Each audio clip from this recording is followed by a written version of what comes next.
ಪದದ ಪ್ರೌಢಿಯ ನವರಸಂಗಳ ಉದಿತಯನುವ ಅಭಿದಾನ ಭಾವವ ಬೆದಕಲಾಗದು.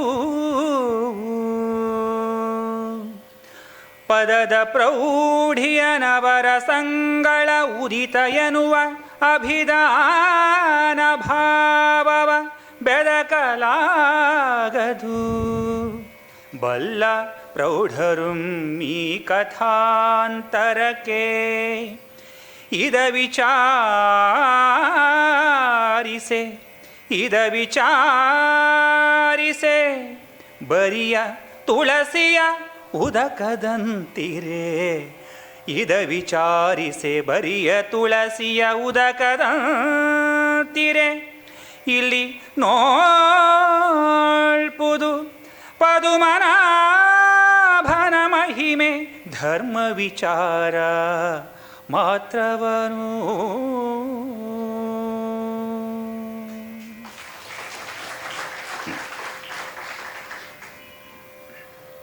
ಇಲ್ಲಿ ನೋಡ್ಪುದು ಪದುಮನಾಭನ ಧರ್ಮ ವಿಚಾರ. ಆತ್ಮೀಯರೇ, ಕವಿ ಚೈತನ್ಯಕ್ಕೆ ಶರಣು.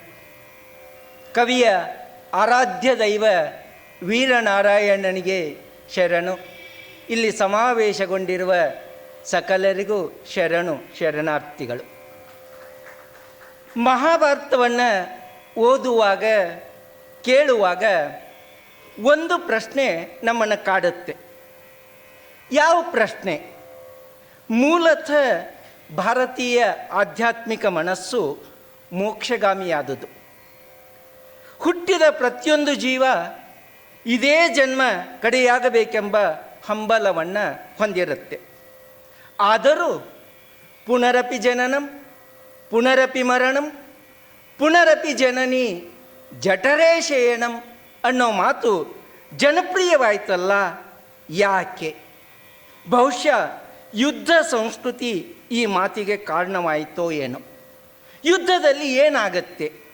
ಸೋತವ ಸತ್ತೇನು ಎಂಬ ಅಳುಕಿಲ್ಲದೆ ಮತ್ತೆ ಯುದ್ಧಕ್ಕೆ ಸಜ್ಜಾಗುತ್ತಾನೆ. ಗೆದ್ದವ ಗೆದ್ದಿದ್ದೇನಲ್ಲ ಇಷ್ಟು ಸಾಕು ಎನ್ನದೆ ಮತ್ತೆ ಯುದ್ಧಕ್ಕೆ ಅಣಿಯಾಗುತ್ತಾನೆ. ಇಲ್ಲೂ ಹೀಗಾಗಿದೆ.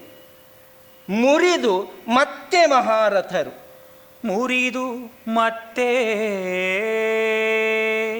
ಮಹಾರಥರು ಸಂವರಿಸಿಕೊಂಡು ಶಿಖಂಡಿ ಸಾತ್ಯಕಿ ವರನಕುಲ ಸಹದೇವ ದೃಷ್ಟದ್ಯುಮ್ನ ಶೃಂಜಯರು ಸರಳ ಬಿರುಬಿನ ಬಾಯ ಬೈಗುಳ ಬಿರುದುಗ ಹಳೆಯ ಬಿಂಕದವರುಬ್ಬರಿಸಿದರು ಕವಿದರು. ಕರ್ಣನಾವೆಡೆ ತೋರು ತೋರೆನುತ ಬಿಂಕದವರುಬ್ಬರಿಸಿ ಕವಿದರು. ಕರ್ಣನ ಆವೆಡೆ ತೋರು ತೋರೆನುತ.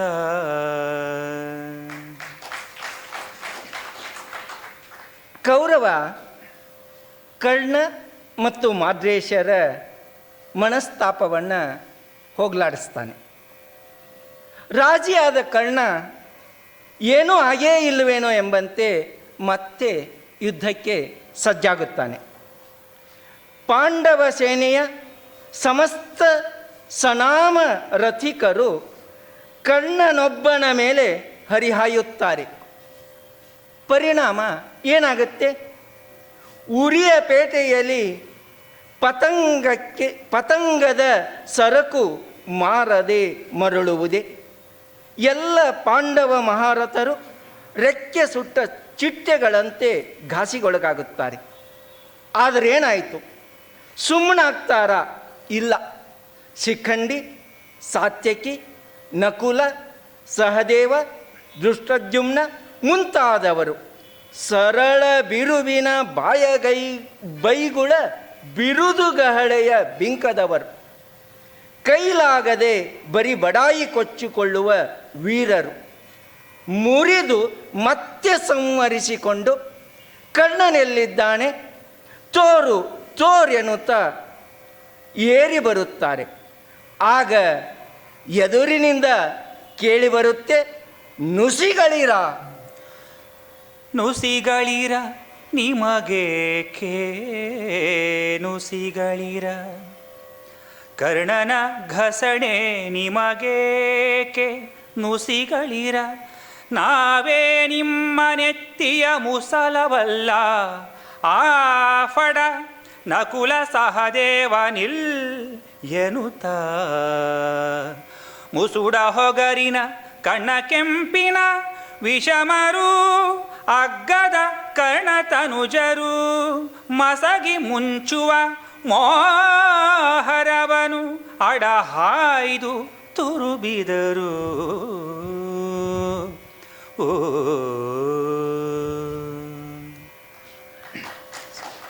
ನುಸಿಗಳಿರ ನಿಮಗೇಕೆ ಕರ್ಣನ ಘಸಣಿ, ನಿಮ್ಮ ನೆತ್ತಿಯನ್ನು ಘಾತಿಸುವ ಒಣಕಿಗಳಾಗಿ ನಾವೇ ಇದ್ದೇವೆ. ಎಲೆ ನಕುಲ ಸಹದೇವರೇ ನಿಲ್ಲಿ ಎನ್ನುತ್ತಾ ಮುಖದಲ್ಲಿ ಕ್ಷಾತ್ರ ತೇಜಸ್ಸು ತುಂಬಿದ ಕೆಂಪಗಾದ ಕಣ್ಣುಗಳನ್ನು ಹೊಂದಿದ ಅಪ್ರತಿಮ ಪರಾಕ್ರಮಿಗಳಾದ ಕರ್ಣನ ಮಕ್ಕಳು ಕೌರವರ ಮೇಲೆ ಕವಿದು ಬರುವ ಇಡೀ ಪಾಂಡವ ಸೈನ್ಯವನ್ನು ಅಡ್ಡಗಟ್ಟಿ ನಿಲ್ಲುತ್ತಾರೆ. ಕರ್ಣನ ಮಕ್ಕಳು ಯಾರು? ನಕುಲ ಸಹದೇವರ ಅಣ್ಣನ ಮಕ್ಕಳು. ಆದರೆ ಗೊತ್ತಿಲ್ಲ ಅಷ್ಟೇ. ಆದರೆ ಚಿಕ್ಕಪ್ಪಂದಿರ ಪರಾಕ್ರಮವನ್ನು ಮೀರಿ ಆರ್ಭಟಿಸುತ್ತಾರೆ. ಏನ ಹೇಳುವೆನವರ? ಏನ ಹೇಳುವೆನು ಅವರ ಶರಸಂಧಾನ ಸೌರಂಭವನು, ಏನ ಹೇಳುವೆನು ಅವರ ಶರಸಂಧಾನ ಸೌರಂಭವನು, ಕಲಿರುಷಸೇನ ವೀರ ಸುಷೇಣರು ಇರಿದರು ಎಚ್ಚರು ಅತಿ ಬಳರ, ಭಾನುಸುತನಿಂದೆಂಟು ಮಡಿಯ ಸಘಾನರಹಿರೋ ಪೂತು ಮಜ ಎನುತಾ ನಿಖಿಳ ರಥನಿಕರ ಕವಿದುದು ಮತ್ತೆ ಸಂದಣಿಸಿ.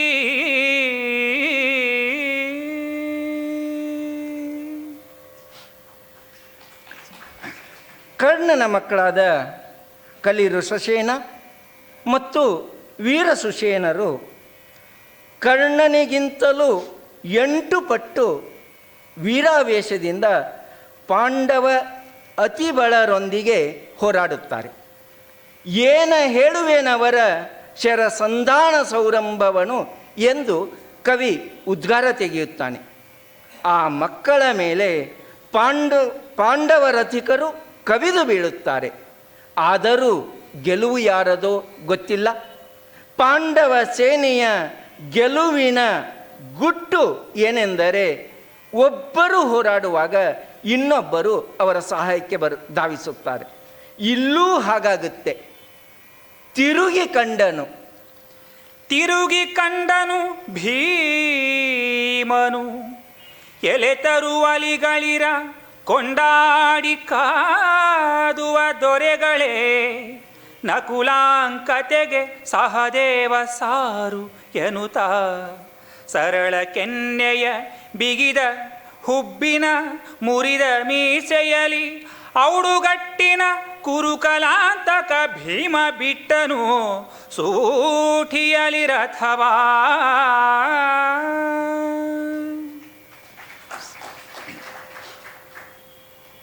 ವೀರ ಋಷಸೇನ ಮತ್ತು ಸುಷೇನರೊಂದಿಗೆ ನಕುಲ ಸಹದೇವರು ಹೋರಾಡ್ತಾ ಇದ್ದಾರೆ.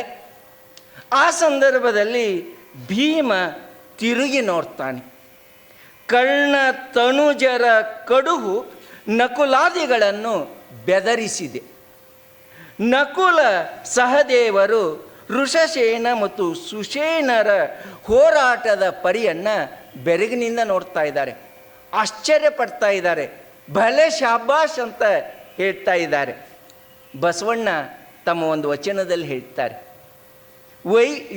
ವೀರನಾದರೆ ವೈರಿಗಳು ಮೆಚ್ಚಬೇಕು, ನಕುಲ ಸಹದೇವ ಬಸವಣ್ಣನ ಸಹಮನೋಭಾವದವರು, ಗುಣಪಕ್ಷಪಾತಿಗಳು. ಆದರೆ ಯುದ್ಧದಲ್ಲಿ ಗುಣ ಮತ್ತು ಸಂಬಂಧಕ್ಕೆ ಬೆಲೆಯುಂಟ. ತಿರುಗಿ ಕಂಡ ಭೀಮ ಹೇಳ್ತಾನೆ, ಎಲೆ ತರು ಗೆಲೆಗಳೇ. ವೀರ ಋಷಿಸೇನ ಮತ್ತು ಸುಷೇನರ ಎದುರು ನಕುಲ ಸಹದೇವರ ಹೋರಾಟ ಭೀಮನಿಗೆ ಸಮಾಧಾನ ತರ್ತಾ ಇಲ್ಲ. ಮಕ್ಕಳು ವೀರಾವೇಶದಿಂದ ಹೋರಾಡ್ತಾ ಇದ್ದಾರೆ. ನಿಜವಾದ ವೀರತನವನ್ನು ಪ್ರದರ್ಶಿಸಬೇಕಾದವರು ಅವರ ಎದುರು ತರುವಲಿಗಳಾಗ್ತಾ ಇದ್ದಾರಲ್ಲ ಅಂತ ಆತಂಕಕ್ಕೊಳಗಾಗ್ತಾನೆ. ಶತ್ರುಗಳನ್ನು ಕೊಂಡಾಡಿ ಕಾದುವ ದೊರೆಗಳೇ ಅಂತ ನಕುಲ ಸಹದೇವರನ್ನು ಸ್ವಲ್ಪ ಹೀನಾಯವಾಗಿ ಮಾತನಾಡ್ತಾನೆ. ನಕುಲ ಸರಿ, ಸಹದೇವ ಸಾರು. ಕೆನ್ನೆಯ ಮೇಲೆ ಬಾಣಗಳ ಗುರುತು ಹೊಂದಿದ, ಹುಬ್ಬುಗಂಟಿಕ್ಕಿದ, ಮೀಸೆ ಹುರಿಗಟ್ಟಿಸಿದ, ದವಡೆಯನ್ನು ಔಡುಗಚ್ಚಿಸಿಕೊಂಡ ಕುರುಕುಲಾಂತಕ ಭೀಮ ಯುದ್ಧಸ್ಥಳಕ್ಕೆ ತನ್ನ ರಥವನ್ನು ತಂದು ನಿಲ್ಲಿಸ್ತಾನೆ. ನೋಡ್ತಾನೆ, ಎದುರುಗಡೆ ನಕುಲ ಸಹದೇವರ ಎದುರು ಋಷಸೇನ ಮತ್ತು ಸುಷೇನರು ಹೋರಾಟಕ್ಕೆ ಸಜ್ಜಾಗಿದ್ದಾರೆ, ವೀರಾವೇಶವನ್ನು ಪ್ರದರ್ಶಿಸ್ತಾ ಇದ್ದಾರೆ. ಆದರೆ ಆ ಮಕ್ಕಳನ್ನು ಕಂಡ ತಕ್ಷಣವೇ ಭೀಮನ ಕರುಳು ಚುರುಕನ್ನತ್ತೆ. ಅಯ್ಯೋ, ಅನ್ಯಾಯವಾಗಿ ಮಕ್ಕಳು ಯುದ್ಧಕ್ಕೆ ಬಲಿಯಾಗ್ತಾರಲ್ಲ ಅಂತನಿಸುತ್ತೆ. ಬಹುಶಃ ಭೀಮನಿಗೆ ಅರ್ಜುನನ ಮಗ ಅಭಿಮನ್ಯುವಿನ ಮತ್ತು ತನ್ನ ಮಗ ಘಟೋತ್ಕಚನ ನೆನಪಾಗುತ್ತೆ ಅಂತ ಕಾಣುತ್ತೆ. ಕನ್ನಡದಲ್ಲಿ ಒಂದು ಮಾತಿದೆ, ಕಣ್ಣರಿಯದೇ ಇದ್ರೂ ಕರಳರಿಯುತ್ತೆ. ಅಭಿಮನ್ಯು ಮತ್ತು ಘಟೋತ್ಕಚನ ನೆನಪಾದ ಕ್ಷಣದಲ್ಲೇ ಸುಷೇನ ಮತ್ತು ಋಷಸೇನರ ಬಗ್ಗೆ ಭೀಮ ಕೂಡ ಆತಂಕಕ್ಕೆ ಒಳಗಾಗ್ತಾನೆ. ಆತಂಕಕ್ಕೆ ಒಳಗಾದಂಥ ಭೀಮ ಆ ಮಕ್ಕಳನ್ನು ಕುರಿತು ಹೇಳ್ತಾನೆ, ರಾಯದಳದಲ್ಲಿ ಸೆಣಸಲಿದು. ರಾಯದಳದಲ್ಲಿ ಸೆಣಸಲು ಇದು ಕಜ್ಜಾಯವೇ ಮಕ್ಕಳಿರ. ರಾಯದಳದಲ್ಲಿ ಸೆಣಸಲು ಇದು ಕಜ್ಜಾಯವೇ ಮಕ್ಕಳಿರ. ಮನ್ನಿಸಿ ಕಾಯಿದೆನು ಬಳಿಕೇನು ನಿಮ್ಮ ಅಂಗವಣೆ ಲೇಸಾಯಿತು. ಸಾಯಲೇತಕೆ ಸಾಯಲೇತಕೆ ಹಿಂಗಿ ನಿಮ್ಮನು ನೋಯಿಸುವುದು ಅನುಚಿತವು. ಸೇನಾನಾಯಕನು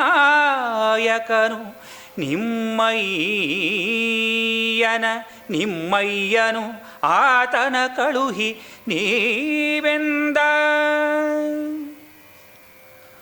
ರಾಯದಳದಲ್ಲಿ ಸೆಣಸಲಿದು ಕಜ್ಜಾಯವೇ ಮಕ್ಕಳಿರ. ಉತ್ತರ ಕರ್ನಾಟಕದಲ್ಲಿ ಕಷ್ಟದ ಕೆಲಸವನ್ನು ಸುಲಭ ಅಂದುಕೊಂಡವರಿಗೆ ಇದೇನು ಅಚ್ಚಿ ಬ್ಯಾಳಿ ತಿಂದ ಹಾಗೆ ಅಂದುಕೊಂಡಿದ್ದೀರಾ ಅಂತ ಕೇಳೋದುಂಟು. ಅಚ್ಚಿ ಅಂದರೆ ಮೆತ್ತನೆಯ ಬಿಸಿ ಜೋಳದ ರೊಟ್ಟಿ. ಅದಕ್ಕೊಂದಿಷ್ಟು ಬೇಳೆ ಮತ್ತು ತುಪ್ಪ ಹಾಕಿಕೊಂಡು ಕಲಸಿ ಮುಟ್ಕಿ ಮಾಡಿ ಕೊಟ್ಟರೆ ಬಾಯಲ್ಲಿ ಹಲ್ಲಿಲ್ಲದೆ ಇದ್ರೂ ಗುಳುಮ್ ಅಂತ ನುಂಗಬಹುದು. ತನ್ನೆದುರು ನಿಂತ ಕರ್ಣನ ಮಕ್ಕಳಿಗೆ ಭೀಮ ಹೇಳ್ತಾನೆ, ಬಹುಶಃ ಈಗಾಗಿದ್ದರೆ ಅಚ್ಚಿ ಬ್ಯಾಳಿ ತಿಂದ ಹಾಗೆ ಅಂದ್ಕೊಂಡಿದ್ದೀರಾ ಅಂತ ಕೇಳ್ತಾ ಇದ್ದೇನು. ಆದರೆ ಭೀಮ ಆ ಕಾಲದವನು, ಕಡುಬು ತಿಂದು ಗೊತ್ತಿದ್ದವನು, ಕಜ್ಜಾಯ ಅಂದರೆ ಏನು ಅಂತ ಸವಿ ನೋಡಿದವನು. ಮಕ್ಕಳಿಗಂತೂ ಕಡುಬು, ಕಜ್ಜಾಯ, ಕರ್ಚಿಕಾಯಿ ಯಾವುದೇ ಸಿಹಿ ತಿನಿಸು ಅಂದರೆ ಇಷ್ಟ. ಎದುರು ನಿಂತ ಆ ಋಷಸೇನ ಸುಷೇನರನ್ನು ಕುರಿತು ಭೀಮ ಹೇಳ್ತಾನೆ, ಏನಯ್ಯ ಮಕ್ಕಳಿರ, ರಾಯಗಲಿಗಳ ಎದುರು ಸೆಣಸೋದು ಅಂದರೆ, ವೀರರ ಎದುರು ಪರಾಕ್ರಮಿಗಳ ಎದುರು ಸೆಣಸೋದು ಅಂದರೆ ಏನು ಕಜ್ಜಾಯ ತಿಂದ ಹಾಗೆ ಅಂದ್ಕೊಂಡ್ರ, ಕಡುಬು ತಿಂದ ಹಾಗೆ ಅಂತ ಅಂದ್ಕೊಂಡ್ರ? ನಿಮ್ಮನ್ನು ನಾನು ಮೆಚ್ಚಿಕೊಂಡು ರಕ್ಷಣೆ ಮಾಡ್ತೇನೆ. ಭೀಮ ಭಯಂಕರವಾದಂಥ ಪರಾಕ್ರಮಿ. ತನ್ನೆದುರು ನಿಂತ ಮಕ್ಕಳನ್ನು ಕುರಿತು ಹೇಳ್ತಾನೆ, ನಿಮ್ಮನ್ನು ಕಂಡು ನನಗೆ ಮೆಚ್ಚುಗೆ ಆಗಿದೆ. ನೀವು ನನ್ನೊಟ್ಟಿಗೆ ಯುದ್ಧ ಮಾಡಬೇಕಾಗಿಲ್ಲ, ನನ್ನೆದುರು ಧೈರ್ಯವಾಗಿ ನಿಂತಿದ್ದೀರಲ್ಲ ಸಾಕು. ನಿಮ್ಮನ್ನು ನಾನು ರಕ್ಷಣೆ ಮಾಡ್ತೇನೆ. ನಿಮ್ಮ ಪರಾಕ್ರಮ ಚೆನ್ನಾಗಿದೆ, ವೃಥ ಯಾಕೆ ಸಾಯ್ತೀರ? ಯಾಕಂದರೆ ಇನ್ನೂ ವಯಸ್ಸಿದೆ, ಇನ್ನೂ ಕಾಲ ಇದೆ. ಸುಳ್ಪಡೆಯಲಪ್ಪುದು ಕಣ ಮಹಾಜಿರಂಗದೋಳ್ ಅನ್ನೋ ಮಾತು ಬರುತ್ತೆ ಪಂಪನಲ್ಲಿ. ನೀವು ಈ ಚಿಕ್ಕ ವಯಸ್ಸಿನಲ್ಲೇ ಯಾಕೆ ಈ ಹೋರಾಟಕ್ಕೆ ಬರ್ತಾ ಇದ್ದೀರಾ? ನೀವು ಸಾಯುವ ಪ್ರಯತ್ನ ಮಾಡೋದು ಬೇಡ, ಹೊರಟೋಗಿ ಅಂತ ಹೇಳ್ತಾನೆ. ನಿಮ್ಮನ್ನು ನೋಯಿಸೋದು ಒಳ್ಳೆಯದಲ್ಲ. ವೀರನಾದವನ ಮನಸ್ಸಿನಲ್ಲಿ ಮಕ್ಕಳನ್ನು ಕಂಡಾಗ ಇಂಥ ಭಾವ ಉದ್ಬೋಧಗೊಳ್ಳೋದಿದೆಯಲ್ಲ, ಅದೇ ಮಾನವೀಯ ಅಂತಃಕರಣದ ಹೆಚ್ಚುಗಾರಿಕೆ. ಭೀಮ ಹೇಳ್ತಾನೆ, ನಿಮ್ಮನ್ನು, ಮಕ್ಕಳನ್ನು, ಮಹಿಳೆಯರನ್ನು, ವೃದ್ಧರನ್ನು ನೋಯಿಸೋದು ಒಳ್ಳೆಯದಲ್ಲ. ಮಕ್ಕಳೇ, ಸೇನಾಪತಿಯಾದ ನಿಮ್ಮ ತಂದೆಯನ್ನು ಕಳುಹಿಸಿಕೊಡಿ. ಆದರೆ ಭೀಮನ ಅಂತಃಕರಣದ ಮಾತಿಗೆ ಆ ಮಕ್ಕಳು ಪ್ರತಿಕ್ರಿಯಿಸಿದ ರೀತಿಯೇ ಬೇರೆ. ಆ ಮಕ್ಕಳು ಹೇಳ್ತಾರೆ, ನೀವು ಬೇಡ, ನಿಮ್ಮ ತಂದೆಯನ್ನು ಕಳಿಸ್ಕೊಡಿ ಅಂತ ಹೇಳಿದರೆ ಆ ಮಕ್ಕಳು ಹೇಳ್ತಾರೆ, ಮರುಳಲ ಪವಮಾನ ಸುತ ನಿನ್ನೊರೆಗೆ ಪಡಿಯೊರೆ, ತೂಕ ತೂಕಕ್ಕೆ ಸರಿಸಾರಾವಿರೆ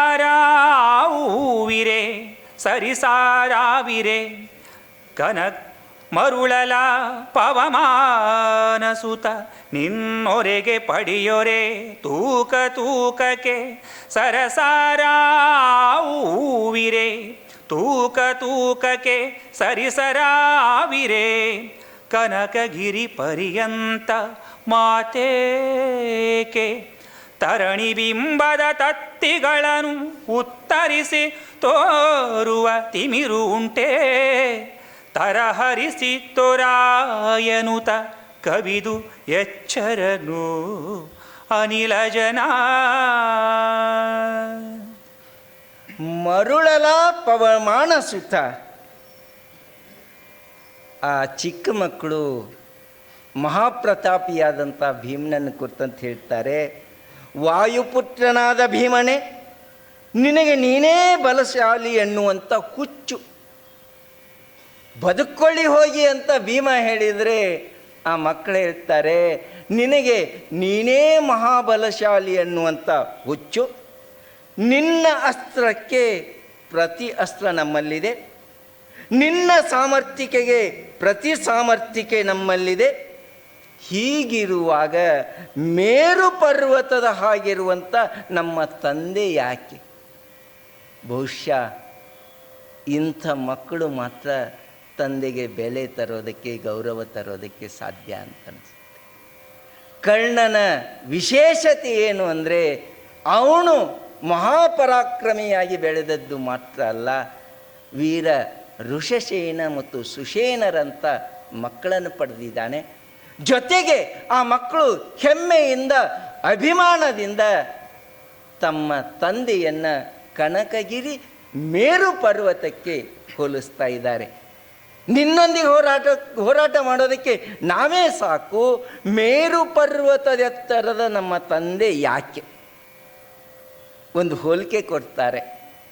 ಕೋಳಿ ಮೊಟ್ಟೆಯಿಂದ ಕೋಳಿ ಹುಟ್ಟುತ್ತೆ, ಹಾವಿನ ಮೊಟ್ಟೆಯಿಂದ ಹಾವು ಹುಟ್ಟುತ್ತೆ, ಗರುಡನ ಮೊಟ್ಟೆಯಿಂದ ಗರುಡ ಸೃಷ್ಟಿಯಾಗುತ್ತೆ. ಅದೇ ರೀತಿ ಬೆಳಕಿನ ಮೊಟ್ಟೆಯಿಂದ ಮತ್ತೂ ಪ್ರಖರವಾದ ಬೆಳಕು ಸೃಷ್ಟಿಯಾಗುತ್ತೆ. ಪ್ರಖರವಾದ ಬೆಳಕಿನ ಎದುರು ಕತ್ತಲೆ ಉಳಿಯೋದಕ್ಕೆ ಸಾಧ್ಯವೇ? ಕತ್ತಲೆಯ ಅಸ್ತಿತ್ವವನ್ನು ನಾವು ಕಾಣೋದಕ್ಕೆ ಸಾಧ್ಯವೇ? ನಿನ್ನ ಪರಾಕ್ರಮವನ್ನು ತೋರಿಸು ಎಂದು ಮಕ್ಕಳು ಭೀಮನ ಮೇಲೆ ಬಾಣಪ್ರಯೋಗ ಮಾಡುತ್ತಾರೆ. ಕಸಿ ಬಿಸಿಗೊಂಡ ಭೀಮ ಹೇಳ್ತಾನೆ, ಗಳಹತನವಿದು. ಗಳಹತನವಿದು ಗಳಹತನವಿದು ನಿಮ್ಮ ತಂದೆಯು ಗಳಿಸಿದರ್ಥವು ನಿಮಗೆ ಬೀಯಕ್ಕೆ ಬಳಸುವಿರಿ. ತಪ್ಪಾವುದು ಎನ್ನುತ್ತ ಎಚ್ಚಂಬ ಹೆರೆಯಗಡೆದು ಹಿಳುಕ ಕವಿಸಿದನು. ಈತನು ಹಿಳುಕ ಕವಿಸಿದನು. ಈತನ ಹಿಳುಕ ಮುರಿದು ಒಡನೆ ಹೆಚ್ಚು ಭೀಮನ ಕೆರಳಿಚಿದರು. ಭೀಮನ ಕೆರಳಿಚಿದರೈ ಕರ್ಣನಂದನರು ಅರಸ ಕೇಳೆಂದ. ಭೀಮನಿಗೆ ಆ ಮಕ್ಕಳೆದುರು ಅಂಗೈ ತೋರಿಸಿ ಅವಲಕ್ಷಣ ಅಂತ ಹೇಳಿಸ್ಕೊಂಡ ಹಾಗೆ ಆಗಿದೆ. ಬದುಕಿಕೊಳ್ಳಿ ಮಕ್ಕಳೇ ಅಂತ ಹೇಳಿದರೆ ಆ ಮಕ್ಕಳು ಭೀಮನ ಮೇಲೆ ಬಾಣಪ್ರಯೋಗವನ್ನೇ ಮಾಡ್ತಾರೆ, ಬಾಯಿಗೆ ಬಂದ ಹಾಗೆ ಗಳಹುತ್ತಾರೆ. ಆಗ ಭೀಮ ಹೇಳ್ತಾನೆ, ಗಳಹತನವಿದು ನಿಮ್ಮ ತಂದೆಯು ಗಳಿಸಿದರ್ಥ. ಇಲ್ಲದ್ದನ್ನು ಇದೆ ಅಂತ ಹೇಳೋದಿದೆಯಲ್ಲ, ಇದು ನಿಮ್ಮ ತಂದೆ ಗಳಿಸಿದ ಸಂಪತ್ತು ಅಂತ ಭೀಮ ಛೇಡಿಸ್ತಾನೆ. ಬಹುಶಃ ಭೀಮ ಈ ಸಂದರ್ಭದಲ್ಲಿ ಕರ್ಣ ಪರಶುರಾಮರ ಬಳಿ ಬಿಲ್ವಿದ್ಯೆಯನ್ನು ಕಲಿಯೋದಕ್ಕೆ ಹೋದಾಗ ಹೇಳಿದಂತಹ ಸುಳ್ಳಿದೆಯಲ್ಲ, ಅದನ್ನು ನೆನಪಿಸ್ಕೊಳ್ತಾ ಇದ್ದಾನೆ. ಪರಶುರಾಮರು ಬ್ರಾಹ್ಮಣರಿಗಲ್ಲದೇನೆ ಬೇರೆಯವರಿಗೆ ಬಿಲ್ವಿದ್ಯೆಯನ್ನು ಕಲಿಸೋದಿಲ್ಲ ಅಂತಾದಾಗ ಕರ್ಣ ಅವನು ಯಾರೋ ಗೊತ್ತಿಲ್ಲ, ಹುಟ್ಟಿನಿಂದ ನಾವು ಕ್ಷತ್ರಿಯ ಅಂತ ಹೇಳ್ತೇವೆ, ಬೆಳೆಯೋ ಸಂದರ್ಭದಲ್ಲಿ ಸೂತಪುತ್ರ ಅಂತಾಗಿದ್ದ. ಪರಶುರಾಮರ ಬಳಿ ವಿದ್ಯೆ ಪಡಿಬೇಕು ಅಂತಾದರೆ ಈ ಯಾವುದನ್ನು ಹೇಳಿದರೂ ಸಾಧ್ಯ ಇರಲಿಲ್ಲ. ತಾನು ಬ್ರಾಹ್ಮಣ ಅಂತ ಹೇಳಿಕೊಂಡು ವಿದ್ಯೆಯನ್ನು ಪಡೆಯುವಂಥ ಪ್ರಯತ್ನವನ್ನು ಮಾಡ್ತಾನೆ. ಇದು ಗಳಹೋದು, ಸುಳ್ಳು ಹೇಳೋದು, ತನ್ನ ಸ್ವಾರ್ಥಕ್ಕಾಗಿ ಸತ್ಯವನ್ನು ಮುಚ್ಚಿಟ್ಟು ವರ್ತಮಾನದ ಸಂದರ್ಭದಲ್ಲಿ ಏನು ಲಾಭ ಬೇಕೋ ಆ ಲಾಭವನ್ನು ಪಡ್ಕೊಳ್ಳೋದು. ಮಕ್ಕಳೇ, ನೀವು ಹಾಗೆ ಮಾಡ್ತಾ ಇದ್ದೀರಿ. ಆ ಗಳಹತನ ಇದೆಯಲ್ಲ, ಇಲ್ಲದೇ ಇದ್ದದ್ದನ್ನು ಇದೆ ಅಂತ ಹೇಳ್ಕೊಳ್ಳೋದಿದೆಯಲ್ಲ, ಇದು ನಿಮ್ಮ ತಂದೆಯು ಗಳಿಸಿದಂಥ ಅರ್ಥ. ಸಾಮಾನ್ಯವಾಗಿ ಸ್ವಂತ ದುಡಿದೇ ಇರುವಂಥ ಮಕ್ಕಳು ಏನು ಮಾಡ್ತಾರೆ ಅಂದರೆ, ತಂದೆ ಗಳಿಸಿಟ್ಟಿದ್ದಿದೆಯಲ್ಲ ಅದನ್ನೇ ತಮ್ಮ ಖರ್ಚಿಗೆ ಬಳಸ್ಕೊಳ್ತಾರೆ. ನೀವು ನಿಮ್ಮ ತಂದೆ ಗಳಿಸಿದ ಆ ಗಳುತನ ಇದೆಯಲ್ಲ ಅದನ್ನು ಬಳಸ್ಕೊಳ್ತಾ ಇದ್ದೀರಿ, ಬಳಸ್ಕೊಳ್ಳಿ, ತೊಂದರೆ ಇಲ್ಲ. ನೀವು ನಿಮ್ಮ ಜೀವಿತಕ್ಕೂ ಬಳಸಿಕೊಳ್ಳುವಿರಿ, ಇದರಲ್ಲಿ ತಪ್ಪೇನೂ ಇಲ್ಲ ಎಂದು ಭೀಮ ಆ ಮಕ್ಕಳ ಮೇಲೆ ಬಾಣಪ್ರಯೋಗ ಮಾಡ್ತಾನೆ. ಇಲ್ಲಿ ಆ ಪರಶುರಾಮರ ಸಂದರ್ಭವನ್ನು ನೆನಪಿಸಿಕೊಂಡಂಥ ಭೀಮ ಕರ್ಣನನ್ನು ಪರೋಕ್ಷವಾಗಿ ಆ ಮಕ್ಕಳನ್ನು ಛೇಡಿಸ್ತಾನೆ. ಮಕ್ಕಳು ಭೀಮನ ಮೇಲೆ ಬಾಣಪ್ರಯೋಗ ಮಾಡ್ತಾರೆ. ಭೀಮ ಪ್ರತಿಯಾಗಿ ಆ ಮಕ್ಕಳ ಮೇಲೆ ಬಾಣಪ್ರಯೋಗ ಮಾಡ್ತಾನೆ. ಕೊನೆಗೆ ಆ ಯುದ್ಧದ ಪರಿಣಾಮ ಏನಾಗುತ್ತೆ ಅಂದರೆ, ಕೆರಳಿದ ಭೀಮ ಉಗ್ಗಡಿಸ್ತಾನೆ. ಬಾಲರೆಂದೇ ಮನ್ನಿಸಿದರೆ, ಮಕ್ಕಳಂದ್ಕೊಂಡು ನಿಮ್ಮನ್ನು ಮನ್ನಿಸೋದಕ್ಕೆ ಹೊರಟ್ರೆ ಏನು ಮಾಡೋದಕ್ಕೆ ಹೊರಟಿದ್ದೀರಿ ಮಕ್ಕಳೇ ಅಂತ ಗರ್ಜಿಸ್ತಾನೆ. ನೋಡೋಣ. ಬಾಲರಂದೇ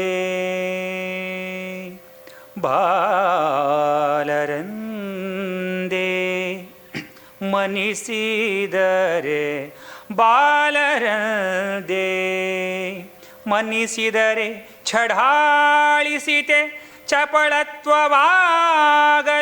ಖುಳರಾವೈ ಸಲೆ ಎನ್ನುತ್ತ ನರಾಚ ಶತಕದಲ್ಲಿ ಬೀಳಲು ಎಚ್ಚನು ರಥವ ಗಜ ಹಯಜಾಳವನು ಸಾರಥಿಗಳನ್ನು ಬಲುಗೋಲೊಳಿರೆ ಒಬ್ಬರು ಒಬ್ಬರನು ಕೆಡೆಯಚ್ಚು ಬೊಬ್ಬಿರಿದ.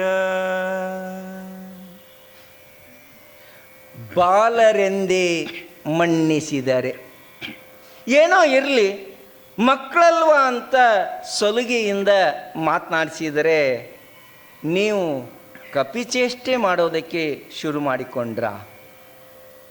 ಹಾಗಾದರೆ ನಾನೀಗ ದುಷ್ಟನೇ ಆಗ್ತೇನೆ, ಕೂಳನೇ ಆಗ್ತೇನೆ. ಭೀಮ ಸ್ವಭಾವತ ದುಷ್ಟನೂ ಅಲ್ಲ, ಕೂಳನೂ ಅಲ್ಲ. ಆದ್ದರಿಂದಲೇ ಅವನು ಅಂತಃಕರಣದಿಂದ ಆ ಮಕ್ಕಳೊಂದಿಗೆ ಸಲುಗೆಯನ್ನು ತೋರಿಸ್ತಾನೆ, ಪ್ರೀತಿಯನ್ನು ತೋರಿಸ್ತಾನೆ, ವಿಶ್ವಾಸವನ್ನು ತೋರಿಸ್ತಾನೆ. ಆದರೆ ಪ್ರತಿಯಾಗಿ ಆ ಮಕ್ಕಳು ಭೀಮನೊಂದಿಗೆ ತಮ್ಮ ಸೆಣಸುವಿಕೆಯನ್ನೇ ಪ್ರಧಾನವಾಗಿಟ್ಟುಕೊಂಡು ಹೋರಾಟಕ್ಕೆ ಸಜ್ಜಾದಾಗ, ಭೀಮನನ್ನು ಉಚಾಯಿಸಿ ನೋಡುವಂಥ ಪ್ರಯತ್ನವನ್ನು ಮಾಡಿದಾಗ, ಹಾಗಾದರೆ ನಾವು ನಿಮಗೆ ಕೂಳರೇ ಆಗ್ತೇವೆ ಅಂತ ಭಯಂಕರವಾದಂಥ ಹೋರಾಟಕ್ಕೆ ಸಜ್ಜಾಗ್ತಾನೆ. ಓತಪ್ರೋತವಾಗಿ ಬಾಣಪ್ರಯೋಗ ಮಾಡ್ತಾನೆ.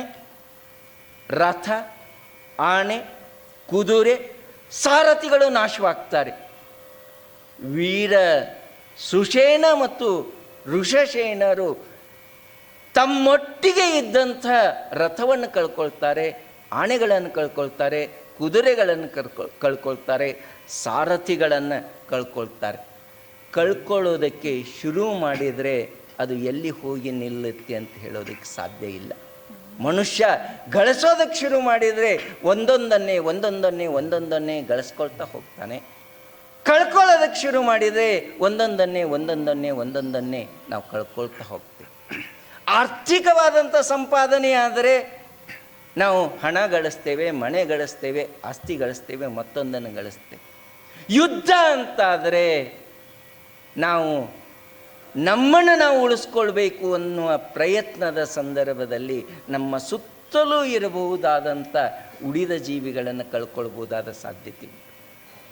ಭೀಮನ ಬಾಣಪ್ರಯೋಗಕ್ಕೆ ಕೊನೆಗೆ ಕರ್ಣನ ಇಬ್ಬರು ಮಕ್ಕಳಲ್ಲಿ ಒಬ್ಬರು ಬಲಿಯಾಗಿ ಬಿಡ್ತಾರೆ. ಯಾವ ಮಕ್ಕಳನ್ನು ಕಂಡು ಭೀಮನ ಕರುಳು ಚುರುಕ್ಕಂದು ಬದುಕಿಕೊಳ್ಳಿ ಮಕ್ಕಳೇ ಅಂತ ಭೀಮ ಹೇಳಿದ್ನು, ಅದೇ ಭೀಮ ಹೋರಾಟದ ಭರದಲ್ಲಿ ಕರ್ಣನ ಇಬ್ಬರು ಮಕ್ಕಳಲ್ಲಿ ಒಬ್ಬರ ಸಾವಿಗೆ ಕಾರಣ ಆಗ್ತಾನೆ. ಕವಿ ಉದ್ಗಾರ ತೆಗಿತಾನೆ, ಶಿವ ಶಿವ ಏನಾಗಿ ಬಿಡ್ತು. ಶಿವ ಶಿವ ಶಿವ ಶಿವ ಕರ್ಣಾತ್ಮಜನೆ ಮಡಿದವನು ಶಿವ ಶಿವ, ಕರ್ಣಾತ್ಮಜನೆ ಮಡಿದವನು ದಳಪತಿ ಮಡಿದನೋ ಕೌರವನ ಕೇಡೋ ಹಾಯನುತ ಕುರುಸೇನೆ ಕಳವಳಿಸೆ ಕವಿದರು ಅಶ್ವತ್ಥಾಮ ಕೃಪ ಕೌರವ ಶಕುನಿ ದುಶಾಸನಾದಿಗಳು ಅವಗಡಿಸಲು ಅನಿಬರನು ತೊಲಗಿಸಿ ಕರ್ಣನು ಇದಿರಾದ.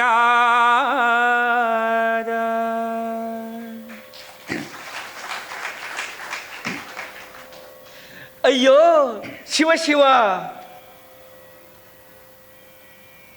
ಆ ಕೌರವ ಸೇನೆಯ ಪ್ರತಿಯೊಬ್ಬರೂ ಕೂಡ ಆತಂಕಕ್ಕೊಳಗಾಗ್ತಾರೆ, ಹಂಬಲಿಸ್ತಾರೆ. ಅಯ್ಯೋ ಶಿವ ಶಿವ ಏನಾಗಿ ಬಿಡ್ತು. ಕರ್ಣಾತ್ಮಜನು ಮಡಿದನೆ. ತಂದೆಯಾದಂಥ ಕರ್ಣ ಸೇನಾಧಿಪತಿ, ಸೇನಾಧಿಪತಿಯ ಪರವಾಗಿ ಅವನ ಮಕ್ಕಳು ಕೂಡ ನಾವು ಹೋರಾಟದಲ್ಲಿ ಪಾಲ್ಗೊಳ್ತೇವೆ ಅಂತ ಬಂದಿದ್ದಾರೆ. ಇಂಥ ಸಂದರ್ಭದಲ್ಲಿ ಒಬ್ಬ ಮಡ್ದಿದ್ದಾನೆ. ಯಾರು ಆ ವ್ಯಕ್ತಿ? ಒಬ್ಬ ಸಾಮಾನ್ಯ ಸೈನಿಕ ಅಂತಾಗಿದ್ದರೆ ಎಲ್ಲರನ್ನ ಬಾಧಿಸ್ತಾ ಇತ್ತೋ ಇಲ್ವೋ? ಈಗಾಗಲೇ ಎಷ್ಟೋ ಜನ ಆ ರಣರಂಗಕ್ಕೆ ಬಲಿಯಾಗಿದ್ದಾರೆ. ಆದರೆ ಇನ್ನೂ ಬೆಳಿಬೇಕಾಗಿದ್ದಂಥ, ಬಾಳಬೇಕಾಗಿದ್ದಂಥ, ತಮ್ಮ ಪರಾಕ್ರಮದ ಮೂಲಕ ವಿಶೇಷವಾದಂಥ ಸಾಧನೆಯನ್ನು ಮಾಡಬೇಕಾಗಿದ್ದಂಥ ಕರ್ಣಾತ್ಮಜನೇ ಮಡಿದು ಬಿಟ್ನ. ನಮ್ಮ ದಳಪತಿ ಮಾಡಿದ್ದಾನೆ. ಮಹಾಭಾರತದ 18 ದಿನಗಳ ಯುದ್ಧ ಇದೆಯಲ್ಲ, ಎಂಥ ಸೂಕ್ಷ್ಮವಾದ ಅಂತಃಕರಣವನ್ನು ಕಲಕುವಂಥ ಸಂಗತಿಗಳನ್ನು ಒಳಗೊಂಡಿದೆ ಅಂದರೆ, ಇಡೀ ಸೈನ್ಯಕ್ಕೆ ಒಬ್ಬರು ಸೇನಾಧಿಪತಿಗಳಿದ್ದರೆ ಆ ಸೇನಾಧಿಪತ್ಯದ ಆಶ್ರಯದಲ್ಲೇನೆ ಸಣ್ಣ ಸಣ್ಣ ಗುಂಪುಗಳಿಗೆ ಬೇರೆ ಬೇರೆ ದಳಪತಿಗಳಿತ್ತು. ಆ ದಳಪತಿಗಳ ಆಯ್ಕೆಯ ಸಂದರ್ಭದಲ್ಲಿ ನಾವು ಯಾವುದನ್ನು ಹಿರಿತನ ಅಂತ ಕರಿತೀವೋ, ನಮ್ಮ ಬದುಕಿನ ಸಂದರ್ಭದಲ್ಲಿ ಬೇರೆ ಕಡೆ ಹಿರಿತನ ಯಾವುದು ಅಂದರೆ ವಯಸ್ಸಿನ ಹಿರಿತನವೇ ಹಿರಿತನ. ಆದರೆ ಮಹಾಭಾರತದ ಯುದ್ಧದ ಸಂದರ್ಭದಲ್ಲಿ ಪ್ರಾಯ ಕೂಸಾದೊಡಂ ಅಭಿಪ್ರಾಯ ಕೂಸಕ್ಕುಮೆ ಅನ್ನೋ ರೀತಿಯಲ್ಲಿ ಅಭಿಮನ್ಯು ಸೇನೆಯ ನೇತೃತ್ವವನ್ನು ವಹಿಸ್ತಾನೆ, ಘಟೋದ್ಗಜ ಸೇನೆಯ ನೇತೃತ್ವವನ್ನು ವಹಿಸ್ತಾನೆ. ಇಲ್ಲಿ ಕರ್ಣಾತ್ಮಜರಾದಂಥ ಋಷಸೇನ ಸುಷೇಣರು ಸೇನೆಯ ಗುಂಪಿನ ನೇತೃತ್ವವನ್ನು ವಹಿಸಿದ್ದಾರೆ. ಒಂದು ಗುಂಪಿನ ನಾಯಕನಾದಂಥ ಕರ್ಣಾತ್ಮಜ ಇಲ್ಲವಾಗಿ ಬಿಟ್ಟ ತಕ್ಷಣವೇ ಆ ಇಡೀ ಗುಂಪು ತಲ್ಲಣಕ್ಕೆ ಒಳಗಾಗ್ತಾ ಇದೆ, ತತ್ತರಿಸ್ತಾ ಇದೆ. ಅಯ್ಯೋ, ನಮ್ಮ ದಳಪತಿ ಮಡಿದಾನೆ.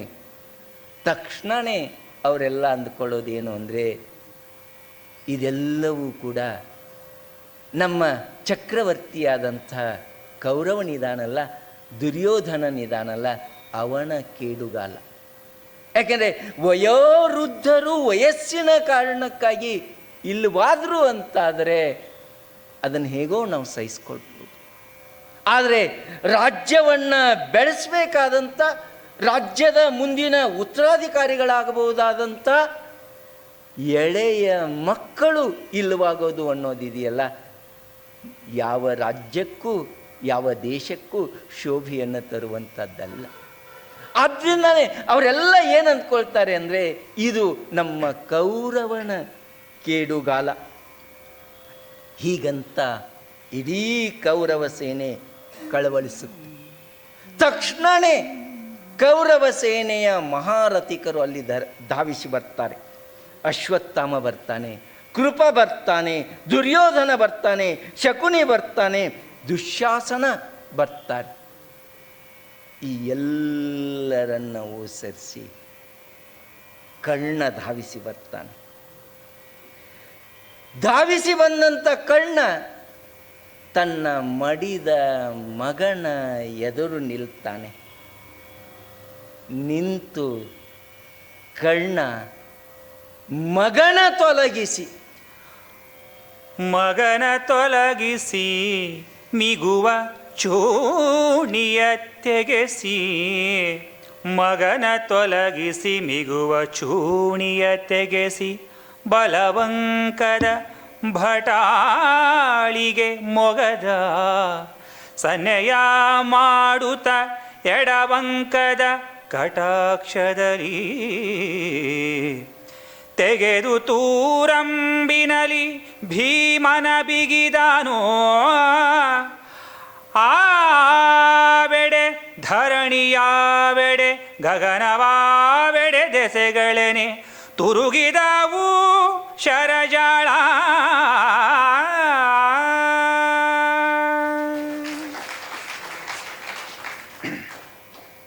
ಕರ್ಣ ಮಗನ ತೊಲಗಿಸಿ, ಈ ಮಗನ ತೊಲಗಿಸಿ ಅನ್ನೋ ಮಾತಿಗೆ ಎರಡರ್ಥ. ಒಂದು, ಒಬ್ಬ ಮಗ ಸುಷೇಣನನ್ನು ಕಳೆದುಕೊಂಡು, ಬಹುಶಃ ಮಡಿದ ಕರ್ಣಾತ್ಮಜ ಇದ್ದಾನಲ್ಲ ಅವನು ಸುಷೇಣ. ಸುಷೇಣನನ್ನು ಕರ್ಣ ಕಳೆದುಕೊಂಡು ಬಿಟ್ಟಿದ್ದಾನೆ. ಮಗನ ತೊಲಗಿಸಿ ಆ ಯುದ್ಧ ಅನ್ನುವಂಥ ಭಯಂಕರವಾದಂಥ ಮಾರಿ ಇದೆಯಲ್ಲ, ಆ ಮಾರಿಗೆ ತನ್ನ ಮಗನನ್ನು ಬಲಿ ಕೊಟ್ಟಿದ್ದಾನೆ, ಮಗನನ್ನು ಕಳೆದುಕೊಂಡಿದ್ದಾನೆ.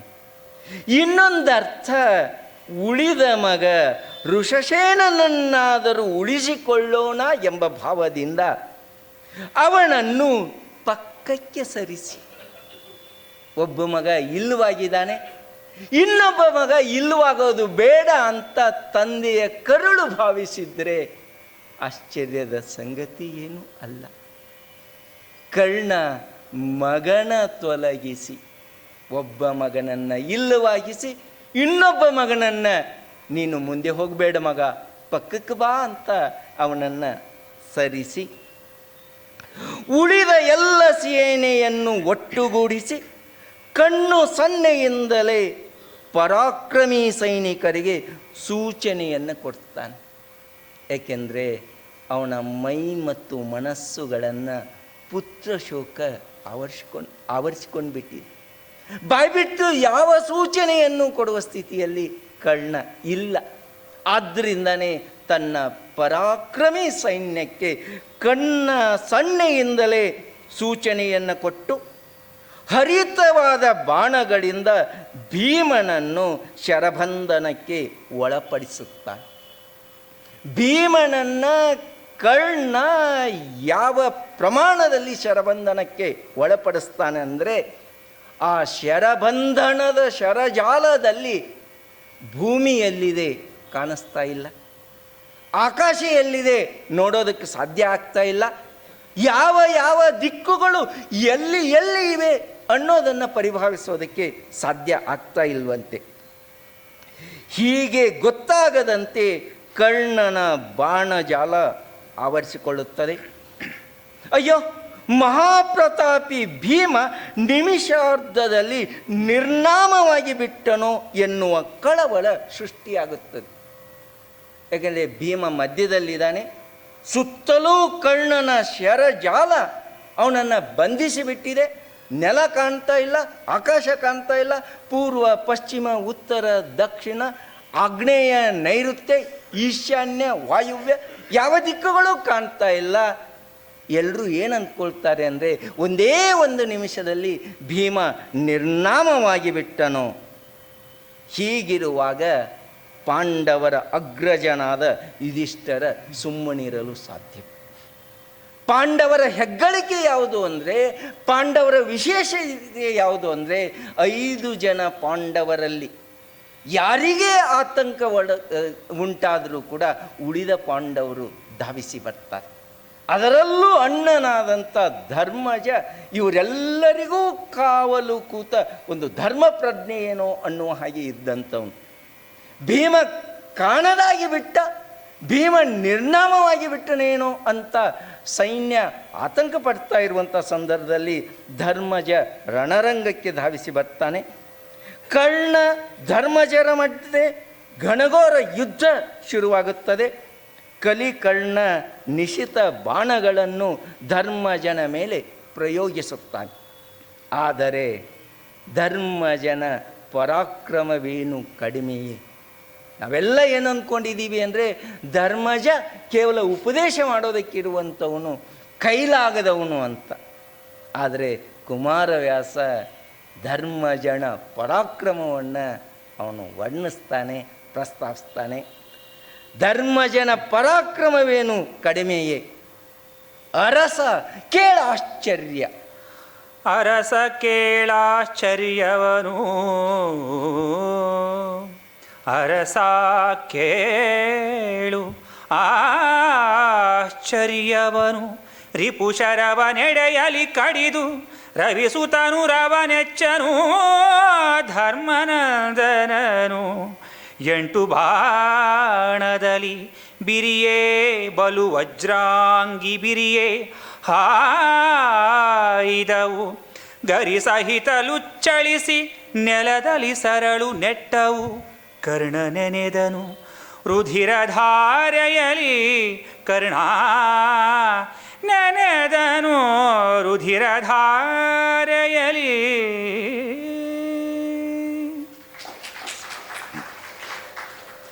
ಸಂಜಯ ಧೃತರಾಷ್ಟ್ರನಿಗೆ ಹೇಳ್ತಾನೆ, ಅರಸ ಕೇಳ್ ಆಶ್ಚರ್ಯವನು.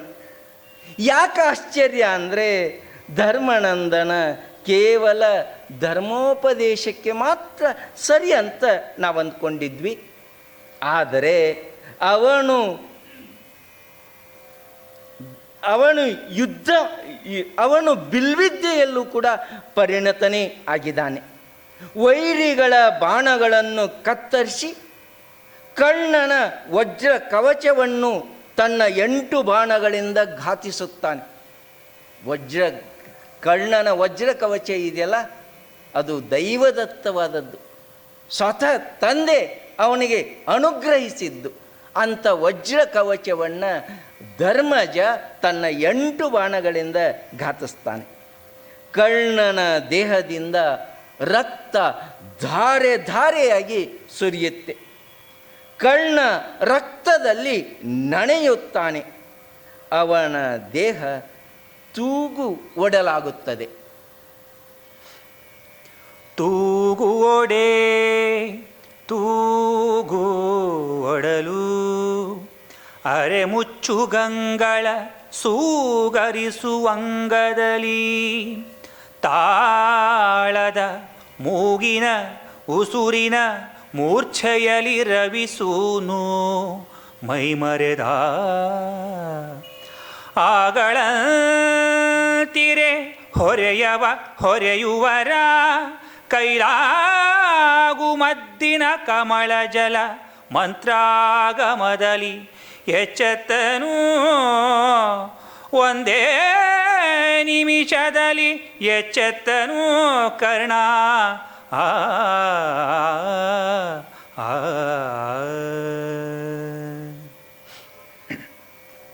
ಕರ್ಣನ ದೇಹ ತೂಗುತ್ತದೆ, ಕಣ್ಣುಗಳು ಅರೆಮುಚ್ಚಿಕೊಳ್ಳುತ್ತವೆ, ಅಂಗಗಳು ಅಲ್ಲಾಡುತ್ತವೆ, ನಾಲಗೆ ಒಣಗುತ್ತದೆ, ಮೂಗಿನಿಂದ ಉಸಿರಾಡಲು ತಡವರಿಸುತ್ತಾನೆ. ರವಿ ಸೂಣು ಮೂರ್ಛೆ ಹೊಂದಿ ಮೈಮರೆಯುತ್ತಾನೆ. ಅದು ಯಾರೊಂದಿಗೆ ಅಂದರೆ ಧರ್ಮಜನೊಂದಿಗಿನ ಯುದ್ಧದಲ್ಲಿ ಕರ್ಣ ಈ ಪಡಿಪಾಟಲನ್ನು ಅನುಭವಿಸುತ್ತಾನೆ. ಕವಿ 2 ಸೂಕ್ಷ್ಮಗಳನ್ನು ನಮ್ಮ ಗಮನಕ್ಕೆ ತರ್ತಾನೆ. ಒಂದು, ಸೌಮ್ಯವಾಗಿದ್ದಂಥ ಸಾತ್ವಿಕನಾಗಿದ್ದಂಥ ಧರ್ಮಜ ಸಂದರ್ಭ ಬಂದರೆ ಮಹಾಪರಾಕ್ರಮಿಯೂ ಆಗಬಲ್ಲವನಾಗಿದ್ದ. ಮತ್ತೊಂದು, ಇಡೀ ಮಹಾಭಾರತದ ಯುದ್ಧದ ಸಂದರ್ಭದಲ್ಲಿ ಕರ್ಣನಿದಾನಲ್ಲ, ಎಲ್ಲ ಬಗೆಯ ನೋವು, ಎಲ್ಲ ಬಗೆಯ ಸಂಕಟಗಳೊಂದಿಗೆ, ಎಲ್ಲ ಬಗೆಯ ಸಂಬಂಧಗಳ ಜಾಲದೊಂದಿಗೆ ಯುದ್ಧದಲ್ಲಿ ತನ್ನನ್ನು ತಾನು ತೊಡಗಿಸಿಕೊಂಡವು. ಧರ್ಮಜ ಕರ್ಣನಿಗೆ 2 ದೃಷ್ಟಿಯಲ್ಲಿ ಸಂಬಂಧಿ. ಒಂದು, ತಾಯಿ ಕುಂತಿಯ ಕಡೆಯಿಂದ ತಮ್ಮ, ಮತ್ತೊಂದು ಕರ್ಣ ಸೂರ್ಯಪುತ್ರ, ಧರ್ಮಜ ಸೂರ್ಯಪುತ್ರನಾದ ಯಮಪುತ್ರ. ಯಾವ ದೃಷ್ಟಿಯಿಂದ ನೋಡಿದರೂ ಕೂಡ ಕರ್ಣನಿಗೆ ಈ ಧರ್ಮಜನ ಬಗೆಗಿನ ಅಕ್ಕರೆ ಇದೆಯಲ್ಲ, ಕಕ್ಕುಲತೆ ಇದೆಯಲ್ಲ, ಒಂದು ಒಳಸೆಳೆತ ಇದೆಯಲ್ಲ, ಆ ಒಳಸೆಳೆತದಿಂದ ಬಹುಶಃ ಕರ್ಣನಿಗೆ ತಪ್ಪಿಸ್ಕೊಳ್ಳೋದಕ್ಕೆ ಸಾಧ್ಯ ಆಗಿಲ್ಲ. ಆ ಧರ್ಮಜನೊಂದಿಗೆ ಆ ಬಗೆಗಿನ ಕಕ್ಕುಲತೆಯೊಂದಿಗೆ ಅವನು ಆರಂಭದಲ್ಲಿ ವ್ಯವಹರಿಸ್ತಾನೆ. ಆದರೆ ಅವರಿಬ್ಬರು ಪರಸ್ಪರ ಭೇಟಿಯಾದದ್ದು ಎಲ್ಲಿ ಅಂದರೆ ರಣರಂಗದಲ್ಲಿ. ರಣರಂಗ ಅನ್ನೋದಿದೆಯಲ್ಲ, ಎಲ್ಲ ಮಾನವೀಯ ಅಂತಃಕರಣವನ್ನು ನಾಶಪಡಿಸಿ ನಿಜ ಕ್ರೌರ್ಯವನ್ನು ವಿಜೃಂಭಿಸುವಂತಹ ಒಂದು ಸ್ಮಶಾನವೇ ಸರಿ. ಧರ್ಮಜ ವಿವೇಚನಾಶೀಲ, ಆದರೂ ಕೂಡ ರಣರಂಗದ ಒತ್ತಡ, ಅದಕ್ಕಿಂತಲೂ ಮಿಗಿಲಾಗಿ ಇಡೀ ಮಹಾಭಾರತದ ಯುದ್ಧಕ್ಕೆ ಆತ್ಯಂತಿಕವಾದ ಗೆಲುವನ್ನು ತಂದುಕೊಡಬಹುದಾದಂಥ ಭೀಮ ನಿರ್ನಾಮವಾಗಿ ಬಿಟ್ಟನೇನೋ ಅಂತ ಇಡೀ ಸೈನ್ಯ ತತ್ತರಿಸ್ತಾ ಇದೆ, ಕಳವಳಿಸ್ತಾ ಇದೆ. ಆದ್ದರಿಂದ ಧರ್ಮಜ ತನ್ನ ಪರಾಕ್ರಮವನ್ನು ತೋರಿಸಿದ್ದಾನೆ. ಆ ಪರಾಕ್ರಮದ ಫಲ ಏನಾಗುತ್ತೆ ಅಂದರೆ ಮಹಾಪರಾಕ್ರಮಿಯಾದಂಥ ಕರ್ಣ ಎಲ್ಲ ಬಗೆಯ ನೋವು ಸಂಕಟಗಳನ್ನು ಅನುಭವಿಸ್ತಾ ಇದ್ದಾನೆ. ಆದರೆ ಯುದ್ಧ ಯುದ್ಧ ಯುದ್ಧ ಇರುವ ಪರಿಸ್ಥಿತಿಯಿಂದ ಮೇಲೆದ್ದು ಹೋರಾಟಕ್ಕೆ ಸಜ್ಜಾಗಲೇಬೇಕು. ಆ ಸಂದರ್ಭದಲ್ಲಿ ಪರಿಸ್ಥಿತಿ ಹೀಗಿದ್ದಾಗಲೂ ಕೂಡ ಕರ್ಣ ಏನು ಮಾಡ್ತಾನೆ ಅಂದರೆ, ಪಕ್ಕದವರ ಕೈಯಲ್ಲಿದ್ದ ಕಮಲ ಜಲವನ್ನು ಮಂತ್ರೋಚ್ಚಾರ ಸಹಿತವಾಗಿ ತನ್ನ ಮೇಲೆ ಚಿಮುಕಿಸಿಕೊಳ್ತಾನೆ. ಒಂದೇ ನಿಮಿಷದಲ್ಲಿ ಕರ್ಣ ಚೇತರಿಸಿಕೊಳ್ತಾನೆ. ತಕ್ಷಣ ಬಸಿವ ರಕುತವ ತೊಳೆದು ಹೋರಾಟಕ್ಕೆ ಸಜ್ಜಾಗ್ತಾನೆ. ಬಸಿವರ ಕುತವ ತೊಳೆದು ಮಂತ್ರಿಸಿದ ಸಲಿಲವ ಮುಕ್ಕುಳಿಸಿ ಉಗುಳ್ದು ಅಸಮ ಸಾಹಸಿಕೊಂಡ ವರ ಕರ್ಪೂರದ ವೀಳೆಯವ ಮುಸುಡ ದುಗುಡದ ತನ್ನ ಸೇನಾ ಪ್ರಸರಕ್ಕೆ ಅಭಯವನು ಇತ್ತು ಮಾರಿಯ ಮುಸುಕಿದನು ಉಗಿದನು ಮುಸುಕನುಗಿದನು ತೋರೆನುತ ತಾಗಿದನು ಭೂಪತಿಯ. ಕರ್ಣ ಯುದ್ಧಕ್ಕೆ ಸಜ್ಜಾಗ್ತಾ ಇದ್ದಾನೆ. ಹೇಗೆ ಸಜ್ಜಾಗ್ತಾ ಇದ್ದಾನೆ? ದೇಹದಿಂದ ಸುರಿಯುವ ರಕ್ತವನ್ನು ನೀರಿನಿಂದ ತೊಳೆದುಕೊಳ್ತಾನೆ. ಮಂತ್ರಿಸಿದ ಜಲವನ್ನು ಮುಕ್ಕುಳಿಸಿ ಉಗುಳುತ್ತಾನೆ.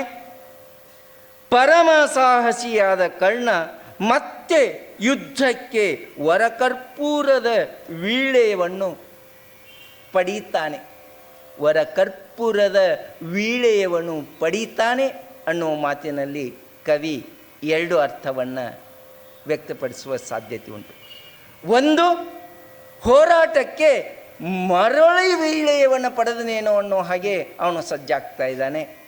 ಮತ್ತೊಂದು, ತಾನು ಕಳೆದುಕೊಂಡಂಥ ದೇಹಶಕ್ತಿ ಇದೆಯಲ್ಲ, ಆ ದೇಹಶಕ್ತಿಯನ್ನು ಮರಳಿ ಪಡೆಯುವುದಕ್ಕೆ ಆ ಕರ್ಪೂರ ವೀಳೆಯವನ್ನು ಚೈತನ್ಯವಾಗಿ ಅವನು ಬಳಸ್ಕೊಳ್ತಾ ಇದ್ದಾನೆ. ಮುಖದಲ್ಲಿ ದುಗುಡವನ್ನು ತುಂಬಿಕೊಂಡ ತನ್ನ ಸೇನಾ ಸಮೂಹಕ್ಕೆ ಅಭಯವನ್ನು ನೀಡುತ್ತಾನೆ. ಏಕೆಂದರೆ ಕರ್ಣನ ಪರಿಸ್ಥಿತಿಯನ್ನು ನೋಡಿ ಇಡೀ ಸೇನೆ ತತ್ತರಿಸಿ ಹೋಗಿತ್ತು. ಅಯ್ಯೋ, ನಮ್ಮ ಸೇನಾಧಿಪತಿಯ ಪರಿಸ್ಥಿತಿ ಹೀಗಾಯಿತು ಅಂತಾರೆ, ಇನ್ನು ನಮ್ಮ ಪಾಡೇನು ಅಂತ ಅವರೆಲ್ಲ ಕಳವಳಿಸ್ತಾ ಇದ್ದರು. ಅಂಥ ಕಳವಳಗೊಂಡಂಥ ಸೇನಾ ಸಮೂಹಕ್ಕೆ ಅಭಯವನ್ನು ಕೊಡ್ತಾನೆ. ಮೃತ್ಯುವಿನ ಮುಖದ ಮುಸುಕನ್ನು ಜಾರಿಸಿದ ಅರಸನೆಲ್ಲಿದ್ದಾನೆ ತೋರಿ ಎಂದು ಕಾಳಗಕ್ಕೆ ಅಣಿಯಾಗುತ್ತಾನೆ.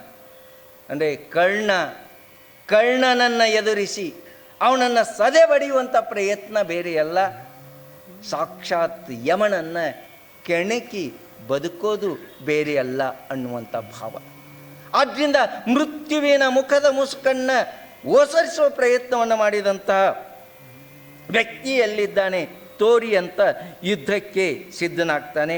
ಆಗ ಇಡೀ ಸೈನ್ಯ ಉತ್ಸಾಹದಿಂದ ಮುಂದೆ ಬರುತ್ತೆ. ಮಂದಿ ಕವಿಯಲಿ ಘಾಯ ತಾಗಿದ ಹಂದಿಯೋ, ರಾಧೆಯ ಅರಸನ ಮುಂದುಗೆಡಿಸಿದ ಮಾಣನೋ, ತೆಗೆನೂ ಎನುತ ಸಂದಣಿಸಿತು ಅತಿರಥರು ರಾಯನ ಮುಂದೆ ತಲೆವರಿಗೆಯಲಿ ಸೇನಾರುಂದ ತುಡುಕಿತು ಕುಪಿತ ಕಾಳೋರಗನ ನಾಲಗೆಯ.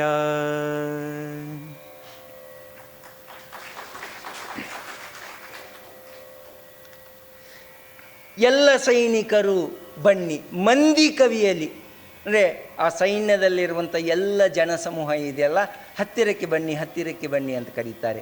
ಎಲ್ಲ ಸೈನಿಕರು ಬನ್ನಿ. ಯಾಕೆ ಬನ್ನಿ ಅಂತ ಕರೀತಾರೆ ಅಂದರೆ, ಈಗ ರಾಧೇಯ ಇದ್ದಾನಲ್ಲ, ಗಾಯಗೊಂಡಂಥ ರಾಧೇಯ ಇದ್ದಾನಲ್ಲ, ಅವನು ಹೇಗಾಗಿ ಬಿಟ್ಟಿದ್ದಾನೆ ಅಂದರೆ ಗಾಯಗೊಂಡಂಥ ವರಾಹನಾಗಿ ಬಿಟ್ಟಿದ್ದಾನೆ. ಗಾಯಗೊಂಡಂಥ ವರಾಹ ತನ್ನ ಗಾಯಕ್ಕೆ ಕಾರಣವಾದ ಯಾವ ಜೀವವನ್ನು ಬಿಡೋದಕ್ಕೆ ಸಾಧ್ಯ ಇಲ್ಲ. ಆದ್ದರಿಂದ ಗಾಯಗೊಂಡಂಥ ವರಾಹದ ಹಾಗೆ ಇರುವಂತಹ ನಮ್ಮ ಕರ್ಣ ಇದಾನಲ್ಲ, ಇವನು ಯುಧಿಷ್ಠಿರನನ್ನು ಮುಂದುಗೆಡೆಸದೆ ಬಿಡಲಾರ. ತನ್ನ ಈ ಪರಿಸ್ಥಿತಿ ಕಾರಣನಾದಂಥ ಯುಧಿಷ್ಠಿರನ ಮೇಲೆ ಅವನು ಪ್ರತಿಕಾರವನ್ನು ತೀರಿಸಿಕೊಳ್ತಾನೆ. ಆದ್ದರಿಂದ ಬನ್ನಿ ಮುನ್ನುಗ್ಗಿ ಎಂದು ಅತಿರಥರು ಧರ್ಮರಾಯನ ಎದುರು ಕೋಪಗೊಂಡ ಕಾಳಸರ್ಪ ತನ್ನ ನಾಲಿಗೆಯನ್ನು ಚಾಚುವಂತೆ ತುಡುಕ್ತಾರೆ. ಅವರೆಲ್ಲ ಹೇಗೆ ಬಂದರು ಎಂದರೆ ರಾಯನಳಲಿಗೆ. ರಾಯನಳಲಿಗರಿಗೆ ರಾಯನ ಅಳಲಿಗೆ ಅರಿವರು ಘಾಟದ ನಾಯಕರು ಕಾಣಿರೇ. ಸಮೀರನ ಲಾಯದಲ್ಲಿ ಲಂಬಿಸಿದುವು ಅಕಟ ತುಷಾರವಾಜಿಗಳು. ಆಯಿತದು ತಪ್ಪೇನು ಎನುತ ಕರ್ಣಾಯತಾಸ್ತ್ರದಿ ಹರೆಗಡಿದು ರಿಪುರಾಯನಲ್ಲಿಗೆ ರಥವ ಬಿಟ್ಟನು ಸೂಟಿಯಲಿ ಕರ್ಣ.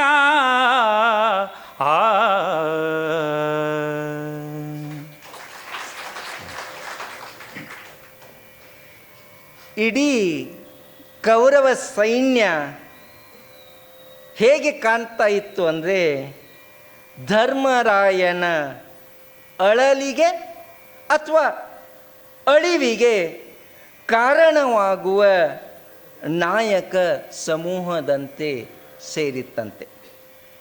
ಕರ್ಣರಥದ ಕುದುರೆಗಳು ಸಮೀರನ ಲಾಯದಲ್ಲಿ ತರಬೇತಿ ಪಡೆದಿದ್ದಾವೇನೋ ಅನ್ನೋ ಹಾಗೆ ಅತಿ ವೇಗದಿಂದ ಧರ್ಮರಾಯನ ಪಡೆಯ ಕಡೆಗೆ ಆ ಕರ್ಣನ ರಥ ಧಾವಿಸ್ಕೊಂಡು ಬರುತ್ತೆ. ಕರ್ಣ ತನ್ನ ರಥವನ್ನು ಧರ್ಮಜನ ಬಳಿ ಮುನ್ನಡೆಸ್ಕೊಂಡು ಬರ್ತಾನೆ. ಇದುವರೆಗೆ ತನ್ನನ್ನು ಘಾತಿಸಿ ಆಯಿತು, ಅದರಲ್ಲಿ ತಪ್ಪೇನು? ಯಾಕಂದರೆ ಯುದ್ಧ ಅಂದಮೇಲೆ ಒಬ್ಬರು ಇನ್ನೊಬ್ಬರನ್ನು ಘಾತಿಸೋದು ಸಹಜ. ಆದ್ದರಿಂದ ಧರ್ಮಜನಾದ ನೀನು ನನ್ನನ್ನು ಘಾತಿಸಿದೀಯ, ಖಂಡಿತ ಇದರಲ್ಲಿ ತಪ್ಪೇನೂ ಇಲ್ಲ. ಈ ನನ್ನ ಅಸ್ತ್ರಗಳ ಸವಿನೋಡು ಎಂಬಂತೆ ಬಂದ ಧರ್ಮಜನನ್ನು ಕುರಿತು ಹೀಗಳೆದು ಹೇಳುತ್ತಾನೆ. ಹೊಟ್ಟನೂಕಿ ಹೊಟ್ಟೆನೂಕಿಯೇ ವೃಥಾವದ ಜಗಜಟ್ಟಿ ನೀ ಹೊರ ಕಾಲುಗೊಂಡರೆ ಬಿಟ್ಟೆನೆ ತಾ ಕರ್ಣನು ಅರಿಯ ಕಾಯ್ದುಕೊಳ್ಳೆನುತ ಕಟ್ಟಳವಿಯಲಿ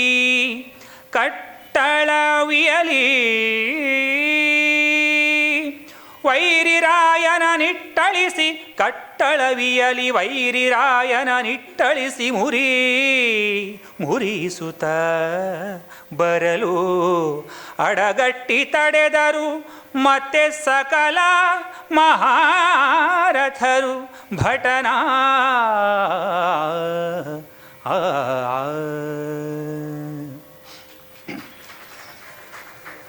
ಕರ್ಣ ಧರ್ಮರಾಜನನ್ನು ಹೀಗಳೆದು ಹೇಳ್ತಾನೆ. ಪೊಳ್ಳುತನವನ್ನು ಮುಂದೆ ಮಾಡಿ ವೃಥ ರಣರಂಗದ ಜಗಜೆಟ್ಟಿ ನಾನು ಅನ್ನೋ ಹಾಗೆ ನೀನು ನಡ್ಕೊಂಡು ಈಗ ಕಾಲು ತೆಗೆಯೋದಕ್ಕೆ ನೀನು ಹೊರಟ್ರೆ ನಾನು ಬಿಡ್ತೇನೆ ಅಂತ ಅಂದ್ಕೊಂಡಿದೀಯಾ? ನಾನು ಯಾರು ಅಂದ್ಕೊಂಡಿದೀಯಾ? ನಾನು ಕರ್ಣ ಕಣಯ್ಯ. ನನ್ನಿಂದ ನಿನ್ನನ್ನು ನೀನು ರಕ್ಷಿಸಿಕೊ. ಇಷ್ಟರವರೆಗೆ ನನ್ನ ಮೇಲೆ ಬಾಣಪ್ರಯೋಗ ಮಾಡಿ ನನ್ನನ್ನು ಘಾತಿಸುವಂಥ ಪ್ರಯತ್ನವನ್ನು ಮಾಡಿದೆಯಲ್ಲ, ಈಗ ನಾನು ನಿನ್ನ ಮೇಲೆ ಬಾಣಪ್ರಯೋಗ ಮಾಡ್ತೇನೆ, ನನ್ನಿಂದ ನಿನ್ನನ್ನು ನೀನು ರಕ್ಷಿಸಿಕೊ ಎಂದು ಧರ್ಮರಾಜನನ್ನು ಗುರಿಯಾಗಿಸಿಕೊಂಡು ಬಾಣಪ್ರಯೋಗ ಮಾಡ್ತಾನೆ. ಆಗ ಪಾಂಡವ ಮಹಾರಥರು ಈ ಕರ್ಣನನ್ನು ಸುತ್ತುವರಿತಾರೆ, ಅವನನ್ನು ಅಡ್ಡಗಟ್ಟಿ ತಡೆಯುವಂಥ ಪ್ರಯತ್ನವನ್ನು ಮಾಡ್ತಾರೆ. ಕರ್ಣ ಅವರೆಲ್ಲರನ್ನ ನಿವಾರಿಸಿಕೊಂಡು ಮತ್ತೆ ಧರ್ಮನಂದನನ ಕಡೆಗೆ ಬರ್ತಾನೆ. ಎದುರಾಗಿ ಅವನನ್ನು ಮಾತಿನಿಂದ ಕುಟುಕ್ತಾನೆ. ಅಂಜುವೆವು ನಿಮಗರಸರೆ, ಅಂಜುವೆವು ನಿಮಗೆ ಅರಸರೇ, ಅಂಜುವೆವು ನಿಮಗೆ ಅರಸರೇ. ಬಲಪಂಜರದ ಗಿಣಿ ನೀವು, ಬಲಪಂಜರದ ಗಿಣಿ ನೀವು. ನಿಮಗೆ ಈ ಮಂಜರನ ಪಡಿಮುಖಕ್ಕೆ ನಿಲ್ಲುವುದು ನೀತಿಯೇ ನಿಮಗೆ, ನೀತಿಯೇ ನಿಮಗೆ. ಭಂಜನೆಗೆ ಬಲು ಹುಳ್ಳಡೆಯೂ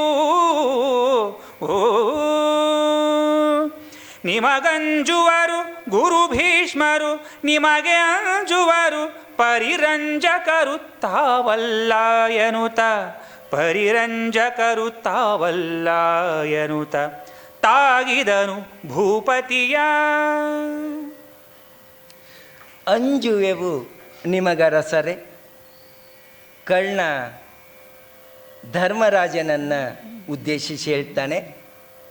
ಇಲ್ಲಿ ಒಂದಷ್ಟು ವ್ಯಂಗ್ಯ, ಒಂದಷ್ಟು ನೋವು, ಇನ್ನೊಂದಷ್ಟು ಸೂಕ್ಷ್ಮಗಳನ್ನು ಅಳವಡಿಸಿಕೊಂಡು ಕರ್ಣ ಮಾತಾಡ್ತಾ ಇದ್ದಾನೆ.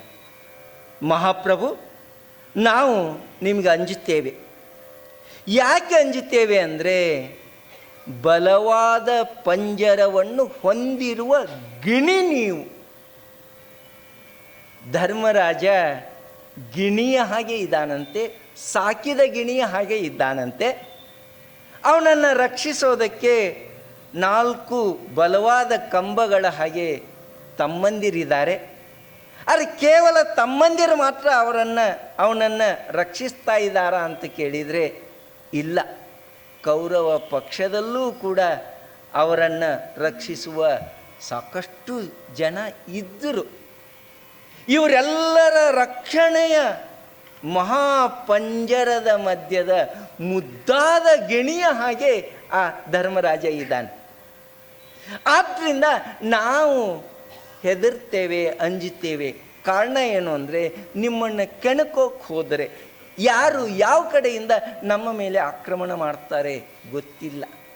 ನಿಮ್ಮನ್ನು ರಕ್ಷಿಸುವ ಪ್ರಯತ್ನ ಹೇಗೆ ನಡೀಬಹುದು ಅಂತ ನಮ್ಗೆ ಗೊತ್ತಿಲ್ಲ. ಆದ್ದರಿಂದ ನಾವು ನಿಮ್ಗೆ ಅಂಜುತ್ತೇವೆ.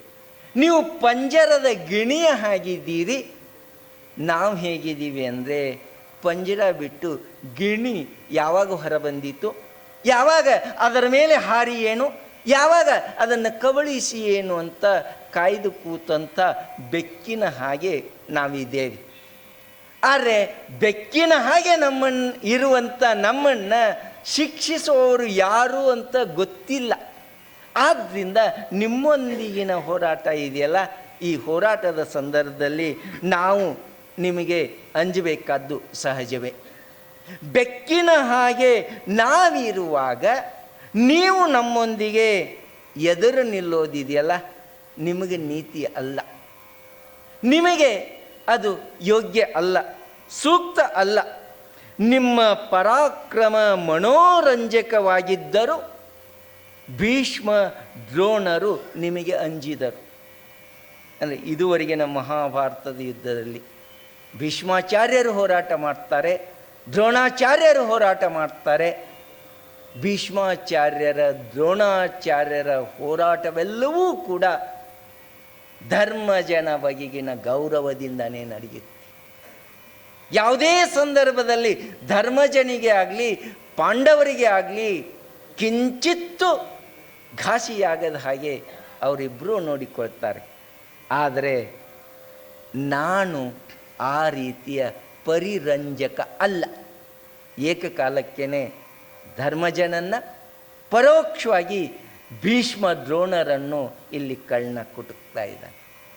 ನಾನೇನಿದ್ರೂ ಕೌರವನ ಪರವಾಗಿ ಹೋರಾಟ ಮಾಡೋದಕ್ಕೆ ಬಂದವನು, ಎಲ್ಲ ಬಗೆಯ ನಿಷ್ಠೆಯಿಂದ ಅವನ ಪರವಾಗಿ ಹೋರಾಟ ಮಾಡ್ತೇನೆ. ಆದ್ದರಿಂದ ಉಳಿದವರು ನಿಮ್ಮನ್ನು ರಕ್ಷಿಸಿದ ಹಾಗೆ ನಾನು ನಿಮ್ಮನ್ನು ರಕ್ಷಿಸ್ತೇನೆ ಅಂತ ಅಂದ್ಕೊಳ್ಳಬೇಡಿ. ಹೀಗಂತ ಹೇಳಿದ ಭಾನುನಂದನ ಧರ್ಮನಂದನನ ಮೇಲೆ ಹರಿಹಾಯ್ದ. ಮತ್ತೂ ಛೇಡಿಸ್ತಾನೆ, ರೂಪಿದು ಒಳ್ಳಿತು. ರೂಪಿದು ಒಳ್ಳಿತು, ರೂಪಿದು ಒಳ್ಳಿತು, ರೇಖೆ ಉಚಿತ ಕಳಾಪವು ಅತಿ ಹಸನಾಯಿತು. ರೂಪಿದು ಒಳ್ಳಿತು, ರೇಖೆ ಉಚಿತ ಕಳಾಪವು ಅತಿ ಹಸನಾಯಿತು. ಬಾಣಸ್ಥಾಪನಕ್ಕೆ ಮೆಚ್ಚಿದೇನು ಮೇಲಣ ತೂಕದಾಳವನು ಮೆಚ್ಚಿದೇನು. ಈ ಪರಿಯಲಿ ಈ ಪರಿಯಲಿ ಎಂದು ಅರಿಯೇನು ಅಹುದು. ಈ ಪರಿಯಲಿ ಎಂದರಿಯೇನು ಅಹುದೇ. ಚಾಪ ವಿದ್ಯಾಪಾತ್ರವು ಇಂದು ಅವನೀಪತಿಯಲಿ. ಚಾಪ ವಿದ್ಯಾಪಾತ್ರವು ಇಂದು ಅವನೀಪತಿಯಲಿ. ಆ ಪೂತು ಮಝಾ ಎಂದು ಯಚನ ಕರ್ಣ.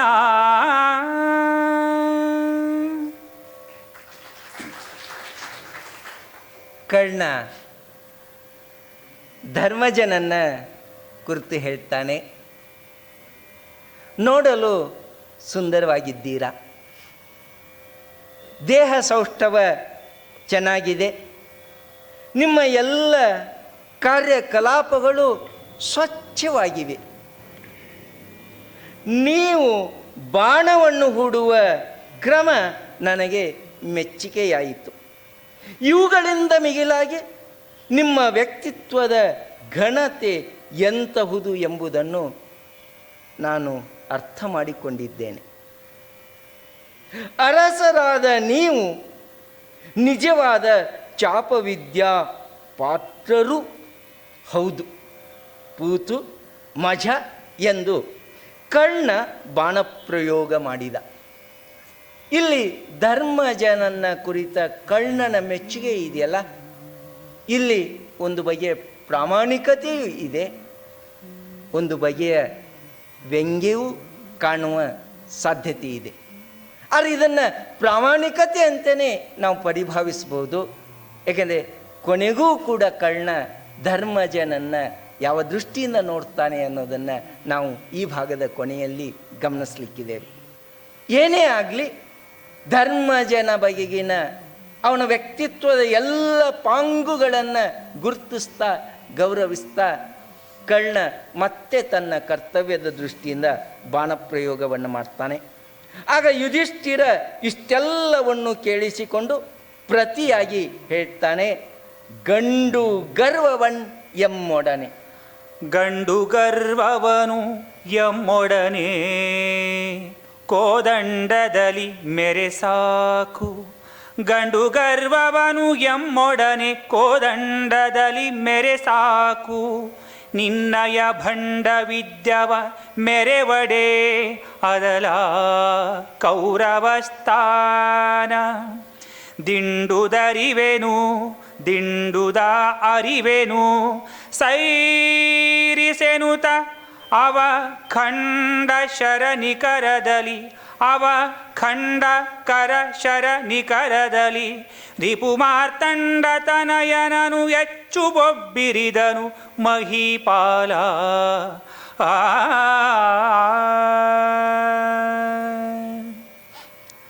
ಯುಧಿಷ್ಠಿರ ಕರ್ಣನನ್ನು ಕುರಿತು ಹೇಳ್ತಾನೆ, ಅಯ್ಯ ಕರ್ಣ, ನಿನ್ನ ಪೌರುಷದ ಪರಾಕ್ರಮವನ್ನು ಬಿಲ್ಲು ಬಾಣಗಳೊಂದಿಗೆ ತೋರಿಸು ಸಾಕು. ಏಕೆಂದರೆ ರಣರಂಗದಲ್ಲಿ ನಿಂತು ನನ್ನನ್ನು ಹೊಗಳಿ ಅಟ್ಟಕ್ಕೇರಿಸೋದೇನು ಬೇಕಾಗಿಲ್ಲ. ನೀನೇನಾದರೂ ನನ್ನೊಂದಿಗೆ ಹೋರಾಟ ಮಾಡಬೇಕು ಅಂತಿದ್ದರೆ ನಿನ್ನ ಪೌರುಷವನ್ನು ಬಿಲ್ಲು ಬಾಣಗಳೊಂದಿಗೆ ತೋರಿಸು. ನಿನ್ನ ಭಂಡ ವಿದ್ಯೆಯನ್ನು ಪ್ರದರ್ಶಿಸಲು ಇದು ಕೌರವನ ಆಸ್ಥಾನವಲ್ಲ. ಯಾಕಂದರೆ ಧರ್ಮರಾಜನಿಗೆ ಕರ್ಣನ ಬಗ್ಗೆ ಪೂರ್ಣ ನಂಬಿಕೆ ಬರ್ತಾ ಇಲ್ಲ. ಯಾಕೆಂದರೆ ಇಷ್ಟರವರೆಗಿನ ಮಹಾಭಾರತದ ಸಂದರ್ಭ ಕರ್ಣನ ಬಗೆಗಿನ ಕಹಿಯನ್ನು ಧರ್ಮಜನ ಮನಸ್ಸಿನಲ್ಲಿ ಉಳಿಸಿ ತುಂಬಿದ ಸಭೆಯಲ್ಲಿ ದ್ರೌಪದಿಯ ವಸ್ತ್ರಾಪಹರಣದ ಸಂದರ್ಭ ಇದೆಯಲ್ಲ, ಬಹುಶಃ ಯಾರೂ ಮರೆಯೋದಕ್ಕೆ ಸಾಧ್ಯ ಇಲ್ಲದೆ ಇರುವಂಥದ್ದು. ಆದ್ದರಿಂದ ನೀನು ಕೌರವನ ಆಸ್ಥಾನದಲ್ಲಿ ನಿನ್ನ ವಾಕ್ಚಾತುರ್ಯ ಇದೆಯಲ್ಲ, ಅದನ್ನೆಲ್ಲ ತೋರಿಸ್ತಾ ಇದೆಯಾ, ಅಲ್ಲಿಗೇ ಅದು ಸೀಮಿತ ಆಗಲಿ. ನಿನ್ನ ದೇಹವನ್ನು ಛಿದ್ರಗೊಳಿಸುತ್ತೇನೆ, ಸೈರಿಸಿಕೋ ಎನ್ನುತ್ತಾ ಪ್ರಚಂಡವಾದ ಬಾಣಗಳನ್ನು ಪ್ರಯೋಗಿಸುವ ಮೂಲಕ ರಿಪು ಮಾರ್ತಾಂಡನಾದಂಥ ಯುಧಿಷ್ಠಿರ ಬೊಬ್ಬೆರಿದ. ಅದಕ್ಕೆ ಪ್ರತಿಯಾಗಿ ಕರ್ಣನೂ ಆರ್ಭಟಿಸುತ್ತಾನೆ, ಕಾಯಲಾಪರೆ ಕಾಯಲಾಪರೆ ಕರೆದುಕೊಳ್ಳು, ಕಾಯಲಾಪರೆ ಕರೆದುಕೊಳ್ಳು. ಆ ವಾಯುಜನನ ಅರ್ಜುನನ ನಕುಲನ ನಾಯಕರೊಳು ಒಬ್ಬಾಳುಗಳನ್ನು ಅತಿರಥ ಮಹಾರಥರ ಸಾಯಲಂಜುವಡೆ ಇಡುಹು, ಸಾಯಲಂಜುವಡೆ ಇಡುಹು, ಧನುವನು ಇಡುಹು, ಸಾಯಲಂಜುವಡೆ ಧನುವನು ಇಡುಹು. ನೋಯಿಸೆನು ನುಡಿಸಿದಡೆ ಕೌರವರಾಯನಾಣೆ ನೃಪಾಲ, ಕೇಳೆನುತ ಯಚನಾ ಕರ್ಣ. ಪ್ರತಿಯಾಗಿ ಕರ್ಣ ಧರ್ಮಜನಿಗೆ ಹೇಳ್ತಾನೆ, ಎಲವೆಲವೋ ಯುಧಿಷ್ಠಿರ, ನಿನ್ನನ್ನು ಕಾಯ್ತಾರೆ ಅಂತಾದರೆ ಆ ಭೀಮನನ್ನು, ಅರ್ಜುನನನ್ನು, ನಕುಲನನ್ನು, ಸಹದೇವನನ್ನು, ನಾಯಕರಲ್ಲಿ ಬಲಿಷ್ಠರಾದವರನ್ನು, ಅತಿರಥ ಮಹಾರಥರನ್ನು ಕರೆಸ್ಕೊ. ನಾನು ಯುದ್ಧನೇ ಮಾಡಬೇಕು, ನಾನು ಬಾಣ ಪ್ರಯೋಗವನ್ನೇ ಮಾಡಬೇಕು ಅಂತಾರೆ, ಮಾಡ್ತೇನೆ. ನಿನ್ನನ್ನು ಕಾಯೋದಕ್ಕೆ ನಿನ್ನ ಸಹೋದರರು, ನಿನ್ನ ಅತಿರಥ ಮಹಾರಥರು ಸಿದ್ಧರಾಗಿದ್ದಾರೆ ಅಂತಾದರೆ ಅವರನ್ನು ಕರೆಸಿಕೊ. ಇಲ್ಲ, ನಿನಗೆ ಸಾಯೋದಕ್ಕೆ ಹೆದರಿಕೆ ಆಗುತ್ತೆ ಅಂತಾದರೆ ಬಿಲ್ಲನ್ನು ಕೆಳಗಿಡು, ನಾನು ನಿನ್ನನ್ನು ನೋಯಿಸುವುದಿಲ್ಲ. ಮತ್ತೆ ಮಾತನಾಡಿದರೆ ಕೌರವನ ಆಣೆ. ಹೀಗಂತ ಕರ್ಣ ಬಾಣಗಳ ಮಳೆಗರೀತಾನೆ. ಪ್ರತಿಯಾಗಿ ಅರಸನು ಎಚ್ಚನು. ಅರಸನೆಚ್ಚನು ಕರ್ಣ ಶರವನು ಪರಿಹರಿಸಿ ಮಗುಳೆಚ್ಚನು. ಈತನು ಧರಣಿಪನನು ಅವನೀಶನೆಚ್ಚನು ಹಗೆಯ ರಥಹಯದ ಮರಳಿ ಶಲ್ಯನೆಚ್ಚನು. ಈ ಅಚ್ಚಡೆ ಈತನ ಹೊರೆಯವರ ನೆಚ್ಚನು. ರಥಾಂಗವ ಹುರುಳುಗೆಡಿಸಿ ಮಹೀಶನೆಚ್ಚನು ಭಾನು ನಂದನನ.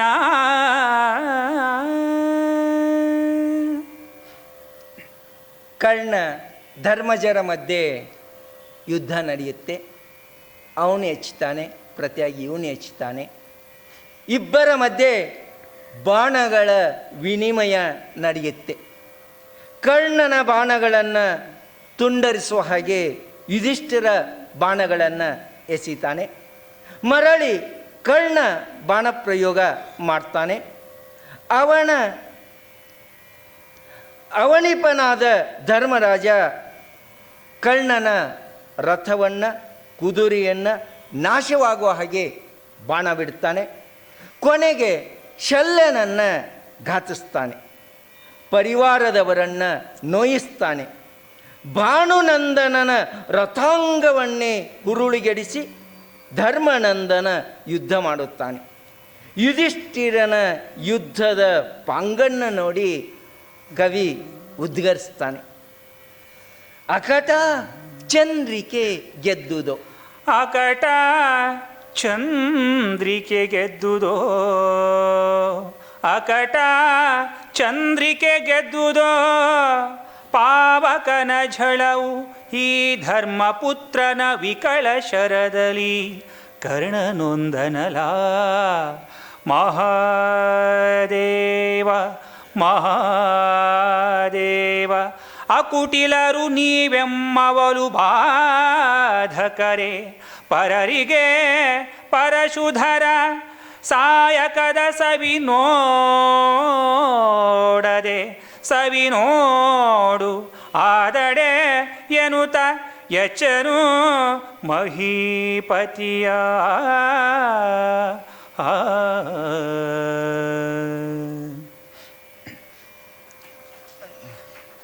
ಅಕಟ ಚಂದ್ರಿಕೆ ಗೆದ್ದುದು. ಕವಿ ಇಲ್ಲಿ ಒಂದಷ್ಟು ಆಶ್ಚರ್ಯವನ್ನು, ಒಂದಷ್ಟು ಮೆಚ್ಚುಗೆಯನ್ನು ವ್ಯಕ್ತಪಡಿಸ್ತಾ ಇದ್ದಾನೆ. ಆಶ್ಚರ್ಯ, ಏನು ಆಶ್ಚರ್ಯ ಅಂದರೆ, ಧರ್ಮರಾಜ ಸ್ವಭಾವತಃ ಚಂದ್ರನ ಬೆಳದಿಂಗಳನ ಹಾಗೆ ಇದ್ದವನು. ಶಾಖವನ್ನು ತಾನು ಪಡೆದು ಇತರರಿಗೆ ತನ್ನ ಶಾಂತ ಸ್ಥಿತಿಯನ್ನು ಹಂಚ್ತಾ ಇದ್ದವನು. ಆದರೆ ಇವತ್ತೇನಾಗಿದೆ ಅಂದರೆ, ಅವನ ಬಾಣಗಳಲ್ಲಿ ಪ್ರಖರವಾದಂಥ ಅಗ್ನಿಯ ಶಾಖವೇ ಹೊರಹೊಮ್ತಾ ಇದೆಯಂತೆ. ಎಲೆ ಮಹಾದೇವ ಕಳ್ಳನೊಂದ, ಬೆಳದಿಂಗಳಾಗಿ ಚಂದ್ರನ ಹಾಗೆ ತಂಪನ್ನು ನೀಡಬೇಕಾಗಿದ್ದಂತಹ ಧರ್ಮಜ ಪ್ರಖರವಾದಂತಹ ಶಾಖದಿಂದ ಕೂಡಿದ ಕಿರಣಗಳನ್ನು ಹೊಂದಿದ ಸೂರ್ಯನಾಗ್ತಾ ಇದ್ದಾನೆ. ಆದ್ದರಿಂದ ಕರ್ಣ ಅದರ ನೋವನ್ನು ಅನುಭವಿಸ್ತಾ ಇದ್ದಾನೆ. ಪ್ರತಿಯಾಗಿ ಯುಧಿಷ್ಠಿರನಿಗೆ ಹೀಗಂತ ಹೇಳ್ತಾನೆ, ನೀವು ಅಕುಟಿಲರು, ನಮ್ಮ ಹಾಗೆ ಪರರಿಗೆ ಬಾಧಕರಾದೀರೆ. ಅಂದರೆ ಧರ್ಮಜ, ನೀನು ಯಾವತ್ತೂ ಇನ್ನೊಬ್ಬರಿಗೆ ತೊಂದರೆ ಮಾಡಿದವನಲ್ಲ, ಮೋಸ ವಂಚನೆಯನ್ನು ಮಾಡಿದವನಲ್ಲ, ನೋವು ಹಿಂಸೆಯನ್ನು ಕೊಟ್ಟವನಲ್ಲ. ಆದರೆ ನಾವು ನಮ್ಮ ಬದುಕಿನುದ್ದಕ್ಕೂ ಇನ್ನೊಬ್ಬರನ್ನು ಘಾತಿಸ್ತಾನೆ ಬಂದಂಥವರು. ಈಗ ನಮ್ಮ ಹಾಗೆ ನೀವು ವ್ಯವಹರಿಸ್ತಾ ಇದ್ದೀರಲ್ಲ. ಈ ಮಾತಿನಲ್ಲಿ ನೋವು ಇದೆ, ವ್ಯಂಗ್ಯನೂ ಇದೆ. ಹಾಗಾದರೆ ಪರಶುರಾಮರಿಂದ ನಾನು ಪಡೆದ ವಿದ್ಯೆಯ ಸವಿನೋಡು ಎಂದು ಬಾಣವನ್ನು ಹೂಡುತ್ತಾನೆ. ನಿನಗೆ ನಮ್ಮನ್ನು ಬಾಧಿಸೋದೇ ಮುಖ್ಯ ಅಂತಾದರೆ, ನಾನು ಪರಶುರಾಮದಿಂದ ಪಡೆದಂಥ ಬಿಲ್ವಿದ್ಯೆಯ ಆ ಪ್ರಖರತೆ ಇದೆಯಲ್ಲ, ಅದನ್ನು ಪ್ರದರ್ಶಿಸ್ತೇನೆ ನೋಡು ಅಂತ ಬಾಣವನ್ನು ಹೂಡ್ತಾನೆ. ಮಹಿಪತಿಯ ರಕ್ಷಣೆಗೆ ಮತ್ತೆ ಪಾಂಡವ ಸೇನೆ ಧಾವಿಸಿ ಬರುತ್ತದೆ. ಕರ್ಣನ ನಿರಂತರ ಶರಜಾಲವನ್ನು ತೆಕ್ಕೆವರಿಗೆ ರಚಿಸಿ ತಡೆದರು. ಆದರೆ ಕರ್ಣ ಅದನ್ನು ಕಡಿದು ಬಿಸುಟನು. ಕಡಿದು ಬಿಸುಟನು ತೆಕ್ಕೆವರಿಗೆಯ ಗಡಣವನು. ಬದ್ಧರದ ಬಂಡಿಗಳಡಗಿದವು ನಿಜ ಸೇನೆ ಸಹಿತ ಅರುಣಾಂಬುಪೂರದಲ್ಲಿ. ಅಡಿಗಡಿಗೆ ಮುಕ್ಕುರಿಕಿ ತನ್ನನು ತಡೆವ ರಿಪು ಚತುರಂಗ ವಿಪಿನದ, ತನ್ನನು ತಡೆವ ರಿಪು ಚತುರಂಗ ವಿಪಿನದ ಕಡಿತ ತೀರಿತು ಮತ್ತೆ ರಾಯನ ಕೆಣಕಿದನು ಕರ್ಣ.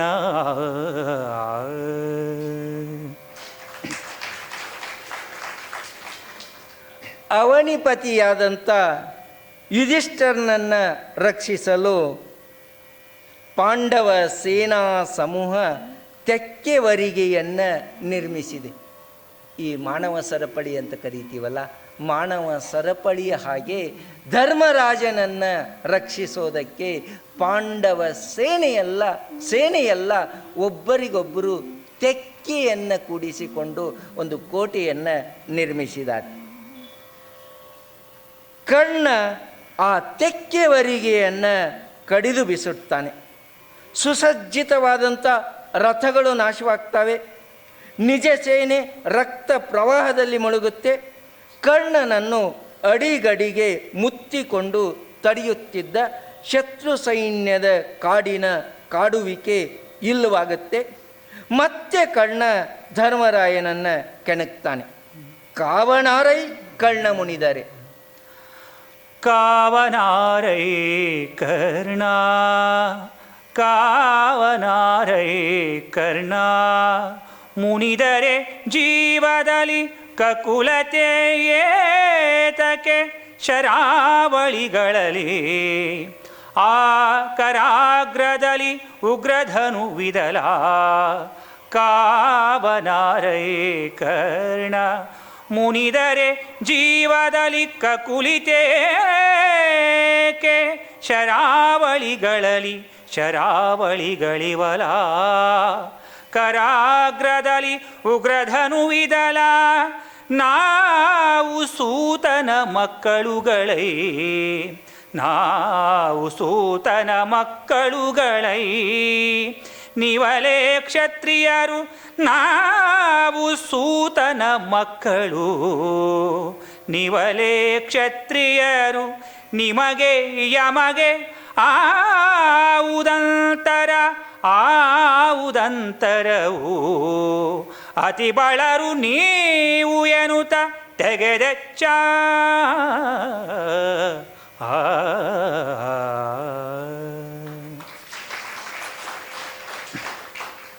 ಎಲೈ ಯುಧಿಷ್ಠಿರ, ಕರ್ಣ ಕೋಪಿಸಿಕೊಂಡ್ರೆ ನಿನ್ನನ್ನು ಯಾರು ರಕ್ಷಿಸ್ತಾರೆ?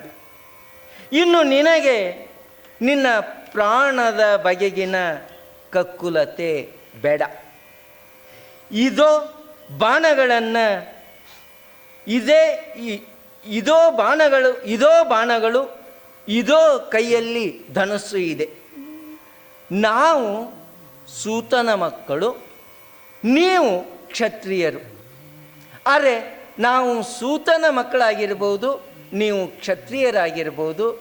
ನನ್ನ ಕೈಯಲ್ಲೂ ಧನುಸ್ಸು ಇದೆ, ಬಾಣಗಳು ಇವೆ. ನಿಮ್ಮ ಕೈಯಲ್ಲೂ ಧನುಸ್ಸು ಇದೆ, ಬಾಣಗಳು ಇವೆ. ಧನಸ್ಸು ಮತ್ತು ಬಾಣವೇ ಯುದ್ಧಕ್ಕೆ ಮುಖ್ಯ ಅಂತಾದರೆ ನಾವು ಸೂತನ ಮಕ್ಕಳು ಅನ್ನೋದೇ ಆಗಲಿ, ನೀವು ಕ್ಷತ್ರಿಯರು ಅನ್ನೋದೇ ಆಗಲಿ ಇಲ್ಲಿ ಏನು ವ್ಯತ್ಯಾಸವನ್ನು ತರುತ್ತೆ? ಆದರೂ ಕರ್ಣನನ್ನು ಸೂತಪುತ್ರ ಅಂತ ಹೀಯಾಳಿಸ್ತಾ ಅವನ ಮನೋಬಲವನ್ನು ಕುಗ್ಗಿಸುವಂಥ ಪ್ರಯತ್ನ ನಡೆದಿದೆ. ನಾನು ಸೂತಪುತ್ರ ಅನ್ನೋ ಕಾರಣಕ್ಕಾಗಿ ನನ್ನನ್ನು ಹೀನಾಯವಾಗಿ ನೋಡಿದಿರಿ. ನೀವು ಅತಿಬಳರು ಅಂತ ನಿಮ್ಮನ್ನು ನೀವು ವಿಜೃಂಭಿಸಿಕೊಳ್ಳುವಂಥ ಪ್ರಯತ್ನವನ್ನು ಮಾಡಿದ್ರಿ. ಇರಲಿ, ಚಿಂತೆ ಇಲ್ಲ, ಬಾಣ ಪ್ರಯೋಗ ಮಾಡ್ತೇನೆ, ಸಹಿಸ್ಕೋ ಅಂತ ಕೆದರ್ತಾನೆ. ಕೆದರಿದನು ಮಾರ್ಗಣೆಯೊಳು ಅರಸನ ಹೊದಸಿದನು ಹುಸಿಯೇಕೆ, ರಾಯನ ಹುದಿದ ಕವಚವ ಭೇದಿಸಿದವು ಒಳಬಿದ್ದ ಅಂಬುಗಳು, ಭೇದಿಸಿದವು ಒಳಬಿದ್ದ ಅಂಬುಗಳು. ರಾಯನ ಹುದಿದ ಕವಚವ ಭೇದಿಸಿದವು, ಎದೆಯಲೌಕಿದ ಬಾಣ, ಎದೆಯಲಿ ಔಕಿದ ಬಾಣ, ಬೆನ್ನಲಿ ತುದಿ ಮೊನೆಯ ತೋರಿದವು. ಎದೆಯಲೌಕಿದ ಬಾಣ ತುದಿ ಮೊನೆಯ ತೋರಿದವು. ಪುರಾಯದ ವಿಘಾತಿಯಲಿ ಅರಸ ಕಳವಳಿಸಿದನು ಕಂಪಿಸುತ್ತ.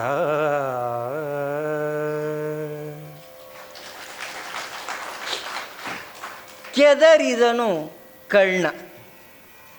ಕರ್ಣ ಕೆದರ್ತಾನೆ, ಆರ್ಭಟಿಸ್ತಾನೆ, ವಿಜೃಂಭಿಸ್ತಾನೆ. ತನ್ನ ಬಾಣಗಳಿಂದ ಯುಧಿಷ್ಠಿರನನ್ನು ಮುಚ್ಚಿ ಹಾಕ್ತಾನೆ. ಹೇಗೆ ಹಿಂದೆ ಭೀಮನನ್ನು ನೆಲ ಕಾಣದ ಹಾಗೆ, ಆಕಾಶ ಗೋಚರಿಸದ ಹಾಗೆ, ದಿಕ್ಕುಗಳು ಎಲ್ಲಿವೆ ಅನ್ನೋದು ಕಾಣದೇ ಇರುವ ಹಾಗೆ ಶರಸಂಧಾನದಿಂದ ಬಂಧಿಸಿರ್ತಾನೋ ಹಾಗೆ ಯುಧಿಷ್ಠಿರನನ್ನು ಇಲ್ಲಿ ಶರಸಂಧಾನದಿಂದ ಮುಚ್ಚಿ ಹಾಕ್ತಾನೆ. ಸುಳ್ಳಲ್ಲ, ಧರ್ಮಜ ಧರಿಸಿದ ಕವಚವನ್ನು ಕರ್ಣಬಾಣಗಳು ಭೇದಿಸ್ತವೆ. ಅಂಬುಗಳು ಅಂಗವನ್ನು ಪ್ರವೇಶಿಸ್ತವೆ. ಎದೆಯಲ್ಲಿ ನಾಟಿದ ಬಾಣ ಬೆನ್ನಿನಲ್ಲಿ ತನ್ನ ತುದಿ ಮೊನೆಯನ್ನು ತೋರಿಸಿಕೊಳ್ಳುತ್ತೆ. ಗಾಯಗಳ ನೋವಿನಿಂದ ಧರ್ಮಜ ತತ್ತರಿಸ್ತಾನೆ. ಕರ್ಣ ಸುಮ್ಮನಾಗಲ್ಲ ಮತ್ತು ಅಬ್ಬರಿಸ್ತಾನೆ. ಅಬ್ಬರಿಸಿದ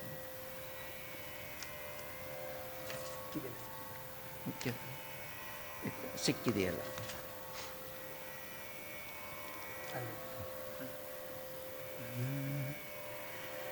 ಸಿಕ್ಕಿದೆಯಲ್ಲ ಸ್ವಾಮಿ ದ್ರೋಹಿಗಳು, ಇಕ್ಕಿ ಹೋದರೆ ಭೀಮ ಫಲುಗುಣ ರೆಕ್ಕೆ ತುಳದಲಿ ತೊಡಕಿ ನೀಗೆದಲ ನೀಗಿದಿಲ ನಿಜೋನ್ನತಿಯ ಚುಕ್ಕಿಗಳು ನಿನ್ನವರ ಮಡುವಿನಲಿ ಇಕ್ಕಿ ಕೌರವರಾಯನನು ಮರೆವೊಕ್ಕು ಬದುಕು ಆ ಧರ್ಮಸುತ ಬಾಯಂದನು ಆ ಕರ್ಣ.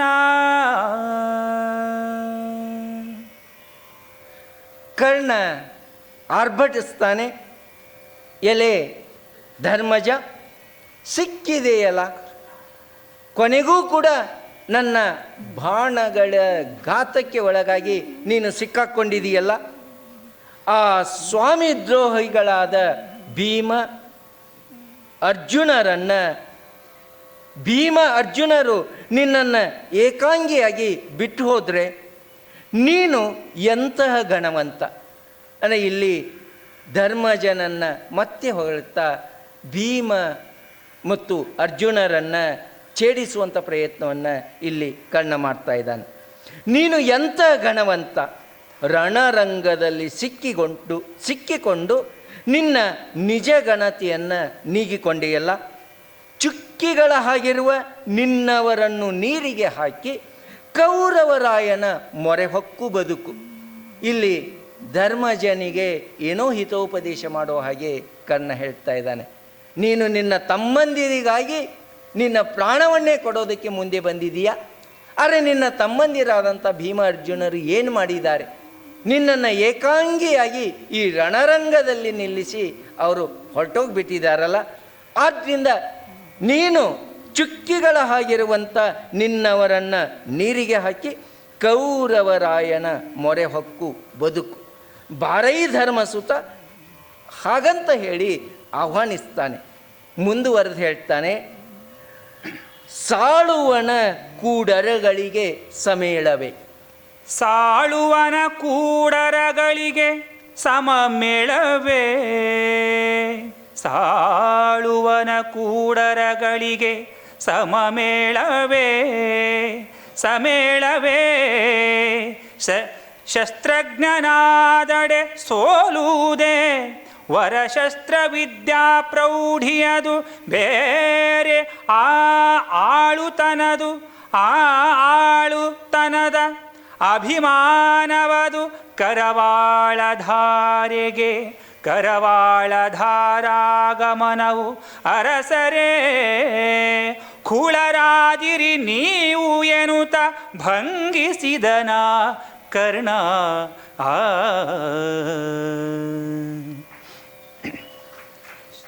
ಸಾಳುವನ ಕೂಡರಗಳಿಗೆ ಸಮ ಮೇಳವೇ. ಸಾಳುವ ಏನಿರಬಹುದು?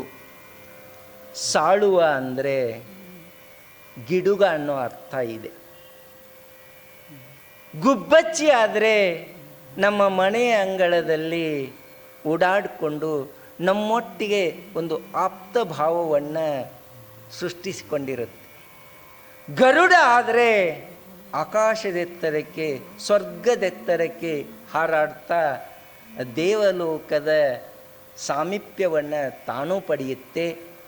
ಅದನ್ನು ಅನುಸರಿಸಿ ಹೋಗುವ ನಮಗೂ ದೊರೆಯುತ್ತೆ. ಆದರೆ ಗಿಡುಗ ನಮ್ಮ ಮನೆಯ ಗುಬ್ಬಚ್ಚಿಯೂ ಅಲ್ಲ, ದೇವಲೋಕವನ್ನು ಸಾರುವ ಗರುಡವೂ ಅಲ್ಲ. ಇಂತಹ ಸಾಳುವನ ಕೂಡಿ ಅರಗಳಿಗೆ ಸಮಮೇಳವೆ. ಮನೆಯಲ್ಲೂ ನಮ್ಮನ್ನು ಮನೆಯ ಆಪ್ತತೆಯನ್ನು ನಮಗೆ ತಂದುಕೊಡದ ದೇವಲೋಕದ ದೀಪ್ತತೆಯನ್ನು ನಮಗೆ ತಂದು ಕೊಡದೇ ಇರುವಂಥ ಈ ಗಿಡುಗ ಇದೆಯಲ್ಲ, ಇದರೊಂದಿಗೆ ನಾವು ಸಮಮೇಳವನ್ನು ನಡೆಸೋದಕ್ಕೆ ಸಾಧ್ಯವೇ? ಇದರೊಟ್ಟಿಗೆ ನಾವು ನಮ್ಮ ಬದುಕಿನ ಸಾಮಂಜಸ್ಯತೆ ಇದೆಯಲ್ಲ, ಇದನ್ನು ನೆರವೇರಿಸೋದಕ್ಕೆ ಸಾಧ್ಯವೇ? ನೀನೇನು ಮಾಡ್ತಾ ಇದೀಯಾ ಅಂದರೆ ಇಲ್ಲಿ ನಿಜವಾದ ಶಾಸ್ತ್ರಜ್ಞನೂ ಆಗ್ತಾ ಇಲ್ಲ, ನಿಜವಾದ ಪರಾಕ್ರಮವನ್ನು ತೋರಿಸೋದಕ್ಕೆ ಸಾಧ್ಯ ಆಗ್ತಾ ಇಲ್ಲ. ಕರ್ಣ ಒಂದು ಹಂತದಲ್ಲಿ ಧರ್ಮಜನ ನಿಜ ಸ್ವರೂಪ ಏನು ಅನ್ನೋದರ ಸಕೃತ್ ದರ್ಶನವನ್ನು ಮಾಡಿಸಿಕೊಡುವಂಥ ಪ್ರಯತ್ನವನ್ನು ಮಾಡ್ತಾ ಇದ್ದಾನೆ. ಕರ್ಣ ಆಪ್ತ ಭಾವದಿಂದ ಧರ್ಮಜನಿಗೆ ಹೇಳ್ತಾನೆ, ನೀನು ನಿಜವಾಗಿಯೂ ಶಾಸ್ತ್ರಜ್ಞನೇ ಆಗಿದ್ದರೆ ಸೋಲಬೇಕಿತ್ತೆ. ಯುದ್ಧ ಇದೆಯಲ್ಲ, ಯುದ್ಧದಲ್ಲಿ ಆರಂಭದ ನಮ್ಮ ಆರ್ಭಟ ಇದೆಯಲ್ಲ, ಅದು ಶಾಶ್ವತ ಅಲ್ಲ, ಸತ್ಯವೂ ಅಲ್ಲ. ಯುದ್ಧದಲ್ಲಿ ಯಾವುದು ಮುಖ್ಯ, ಯಾವುದು ಅಂತಿಮ ಅಂದರೆ ಯುದ್ಧದ ಆತ್ಯಂತಿಕವಾದಂಥ ಪರಿಣಾಮ ಇದೆಯಲ್ಲ, ಅದು ಮುಖ್ಯ. ವೀರನಾದವನು ಏನು ಮಾಡ್ತಾನೆ ಅಂದರೆ 2 ಹೆಜ್ಜೆ ಹಿಂದೆ ಹೋಗಿ 4 ಹೆಜ್ಜೆ ಮುಂದೆ ಬರುವಂಥ ಪ್ರಯತ್ನ ಮಾಡ್ತಾನೆ. ಧರ್ಮಜ ಏನು ಮಾಡಿದ ಅಂದರೆ ಮೊದಲೇ ಮುನ್ನುಗ್ಗುವಂಥ ಪ್ರಯತ್ನವನ್ನು ಮಾಡಿದ, ಆಮೇಲೆ ಕರ್ಣನಿಂದ ಹಿಮ್ಮೆಡ್ತಾ ಹೋದ. ಕರ್ಣ ಹೇಳ್ತಾ ಇದ್ದಾನೆ, ನೀನು ಶಸ್ತ್ರಜ್ಞನೇ ಆಗಿದ್ದರೆ ಈಗ ನನ್ನೊಂದಿಗೆ ಸೋಲಬೇಕಿತ್ತೆ. ಶ್ರೇಷ್ಠವಾದ ಶಸ್ತ್ರವಿದ್ಯೆಯ ಪ್ರೌಢಿಮೆ ಅದು ಬೇರೆ ವಿಷಯ. ಈ ಶಸ್ತ್ರವಿದ್ಯೆಯ ಪ್ರೌಢಿಮೆ ಇದೆಯಲ್ಲ, ಇದು ಅಗಾಧವಾದದ್ದು, ಖಂಡಿತ ನಾನು ಇಲ್ಲ ಅಂತ ಹೇಳಲ್ಲ. ಆದರೆ ನಿನ್ನಂಥ ಶಾಸ್ತ್ರಜ್ಞರು ಇದನ್ನು ಅರ್ಥ ಮಾಡಿಕೊಳ್ಳೋದಕ್ಕೆ ಸಾಧ್ಯ ಆಗೋದಿಲ್ಲ, ಅದು ಬೇರೆ ವಿಷಯ. ಆಳುತನದ ಅಭಿಮಾನ ಕರವಾಳತನದ ಧಾರಾಗಮವನ್ನು ಅನುಸರಿಸುತ್ತದೆ. ಆಳುತನದ ಅಭಿಮಾನ ಇದೆಯಲ್ಲ, ಇದು ಕರವಾಳನ್ನು ಸಮರ್ಥವಾಗಿ ಯಾರು ಬಳಸ್ತಾರೋ ಅದಕ್ಕೂ ಕೂಡ ಒಂದು ಆಗಮ ಇದೆ, ಅದಕ್ಕೂ ಕೂಡ ಒಂದು ಶಾಸ್ತ್ರ ಇದೆ, ಅದನ್ನು ಅನುಸರಿಸ್ಕೊಂಡು ಬರುವಂಥದ್ದು. ನೀವು ಕರವಾಳ ಹಿಡಿಯಲು ಹೋಗಿ ಕೂಳರಾದಿರಿ. ನಾವು ಹಿಡಿತೇವೆ ಅಂತ ನೀವು ಹಿಡಿಯೋದಕ್ಕೆ ಬಂದ್ರಿ, ಆದರೆ ನೀವು ಅದರಲ್ಲಿ ಗಳಿಸೋದಕ್ಕೆ ಸಾಧ್ಯ ಆಗಲಿಲ್ಲ. ಸುಮ್ಮನೆ ನಮ್ಮೆದುರು ಕೂಳರು ಅಂತ ಅನಿಸ್ಕೊಂಡ್ರಿ ಎಂದು ಭಂಗಿಸಿದ ಮತ್ತು ಧರ್ಮಜನ ನಿಜ ವ್ಯಕ್ತಿತ್ವದ ಸೂಕ್ಷ್ಮಗಳನ್ನು ಅನಾವರಣ ಮಾಡ್ತಾನೆ ಕರ್ಣ. ಹೇಗೆ ಅನಾವರಣ ಮಾಡ್ತಾನೆ ಅಂದರೆ ಶ್ರುತಿ ರಹಸ್ಯವನರಿವ. ಶ್ರುತಿ ರಹಸ್ಯವನು ಅರಿವ, ಧರ್ಮ ಸ್ಥಿತಿಗತಿಯನು ಆರೈವ. ಶ್ರುತಿ ರಹಸ್ಯವನು ಅರಿವ, ಧರ್ಮ ಸ್ಥಿತಿಗತಿಯನು ಆರೈವ. ಶಾಸ್ತ್ರ ಪ್ರತತಿಯ ಅರ್ಥ ವಿಚಾರವ ಆಚರಣಾದಿ ಕರ್ಮದಲ್ಲಿ. ಚತುರರಹ ದರುಶನದ ತರ್ಕದ ಮತ ನಿಧಾನವನರಿವ. ವರ ಪಂಡಿತರು ನಿಮಗೆ ಈ ಕದನ ಕರ್ಕಶ ವಿದ್ಯ ಏಕೆಂದ.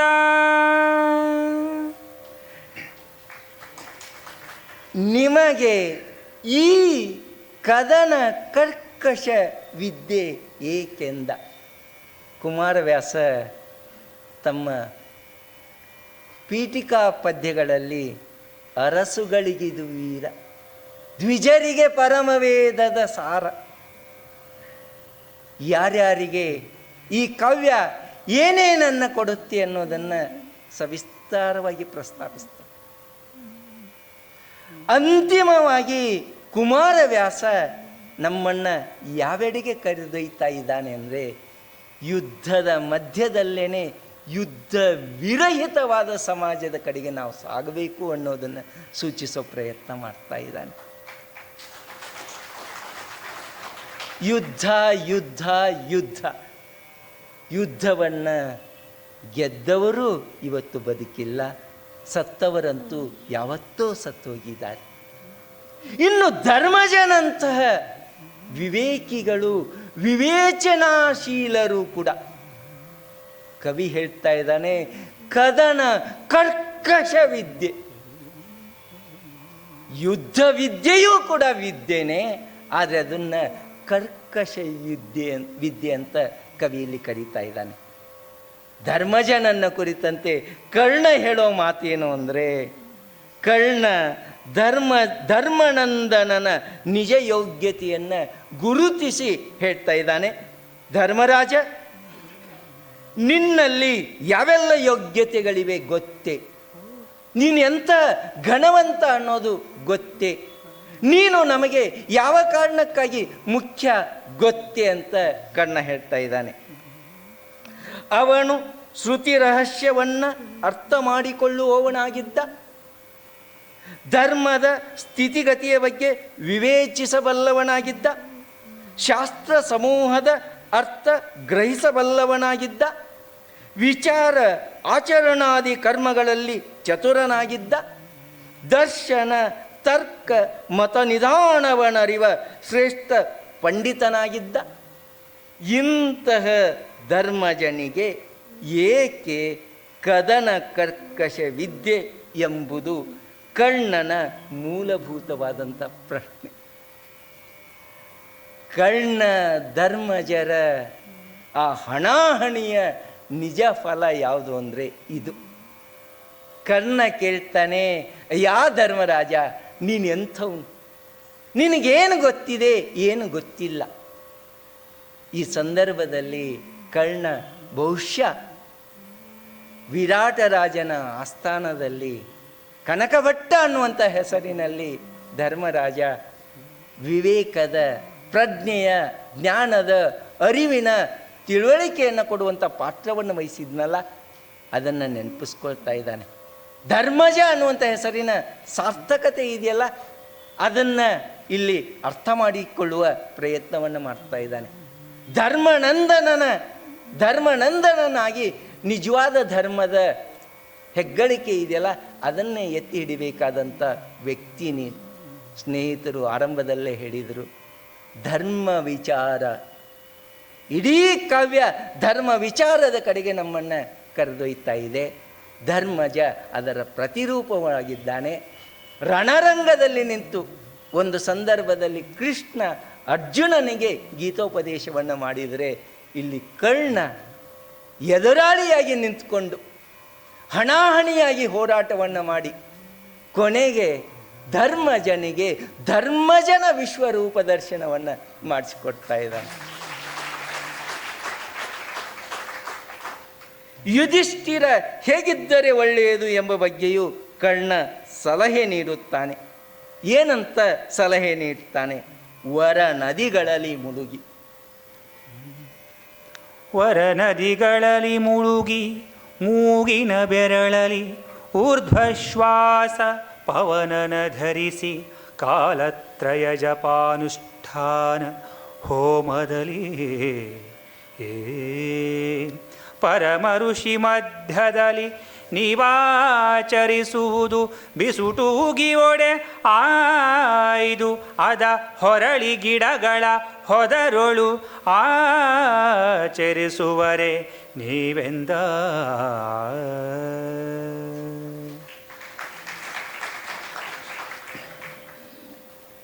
ಕರ್ಣ ಹೇಳ್ತಾನೆ, ಧರ್ಮನಂದನ ಪವಿತ್ರವಾದ ನದಿಗಳಲ್ಲಿ ಸ್ನಾನ ಮಾಡಿ ಶುಚಿರ್ಭೂತನಾಗಿ ಪ್ರಾಣಾಯಾಮದ ಮೂಲಕ ಸಹಸ್ರಾರಕ್ಕೆ ಉಸಿರನ್ನೆತ್ತಿ ಕಾಲತ್ರಯಗಳಲ್ಲಿ ಜಪ ಹೋಮ ಅನುಷ್ಠಾನಗಳನ್ನು ಮಾಡಿ ಪರಮ ಋಷಿಗಳ ಮಧ್ಯದಲ್ಲಿ ಧರ್ಮಾಚರಣೆ ಮಾಡುವುದೇ ಶ್ರೇಯಸ್ಕರ. ಅದನ್ನು ಬಿಟ್ಟು ಕೊಲೆಯ ಹೊಲೆಗೆಲಸದ ಯುದ್ಧದ ಹೊದರಿನಲ್ಲಿ ನೀವು ಏನನ್ನು ಆಚರಿಸುವಿರಿ, ಏನನ್ನು ಸಾಧಿಸುವಿರಿ ಎಂಬ ಪ್ರಶ್ನೆ ಕರ್ಣನದು. ಅದಕ್ಕಿಂತ ತೀವ್ರವಾದಂಥ ನೋವು ಅವನನ್ನು ಬಾಧಿಸ್ತಾ ಇದೆ. ನಿಜವಾಗಿಯೂ ಕರ್ಣನ ಸಂಕಟ ಯಾವುದು ಅಂದರೆ, ತನ್ನ ತಮ್ಮ ಅಂತ ಹೇಳ್ಕೊಳ್ಬೋದಾದಂಥ ಧರ್ಮಜ ಇಡೀ ಬದುಕೇ ಗೌರವಿಸುವಂಥ, ಇಡೀ ಸಂಸ್ಕೃತಿಯೇ ಗೌರವಿಸುವಂಥ, ಇಡೀ ಧರ್ಮವೇ ಇವನು ನನ್ನ ಮಗ ಅಂತ ಅಪ್ಪಿ ಮುದ್ದಾಡುವಂಥ ವ್ಯಕ್ತಿತ್ವವನ್ನು ಹೊಂದಿದಂಥ ತಮ್ಮನಿದಾನಲ್ಲ ಅನ್ನುವಂಥ ಹೆಮ್ಮೆ ಒಂದು ಕಡೆ, ಇನ್ನೊಂದು ಕಡೆ ಕೌರವನ ನೆನಪಾದಾಗ ತಾನು ಎಲ್ಲೋ ಒಂದು ಕಡೆ ಕರ್ತವ್ಯಚ್ಯುತನಾಗ್ತಾ ಇದ್ದೀನೇನೋ ಅನ್ನುವಂಥ ನೋವು ಕೂಡ ಅವನನ್ನು ಬಾಧಿಸ್ತಾ ಇದೆ. ಜೊತೆಗೆ ಅವನು ತನ್ನ ತಾಯಿ ಕುಂತಿಗೆ ಒಂದು ಮಾತು ಕೊಟ್ಟಿದ್ದಾನೆ. ಆ ಎಲ್ಲ ಸೂಕ್ಷ್ಮವಾದ ನೋವಿನ ಭಾವ ಕಣ್ಣನ ಮನಸ್ಸಿನಲ್ಲಿ ಮಡುಗಟ್ಟಿದೆ. ಕೊನೆಯದಾಗಿ ಕಣ್ಣ ಹೇಳ್ತಾನೆ, ಕೊಲುವಡೆ ಔವೆಗೆ ಕೊಟ್ಟ ಮಾತಿಂಗೆ ಅಳುಕುವೆನು. ಕೊಲುವೆಡೆ ಔವೆಗೆ ಕೊಟ್ಟ ಮಾತಿಂಗೆ ಅಳುಕುವೆನು. ನೀ ಹೋಗು ಹರಿಬಕೆ ಮಲೆವರಾದರೆ ಕಳುಹು ಭೀಮಾರ್ಜುನರನು ಆಹವಕೆ. ಉಲುಕಿದರೆ ನಿನ್ನಾಣೆಯನುತ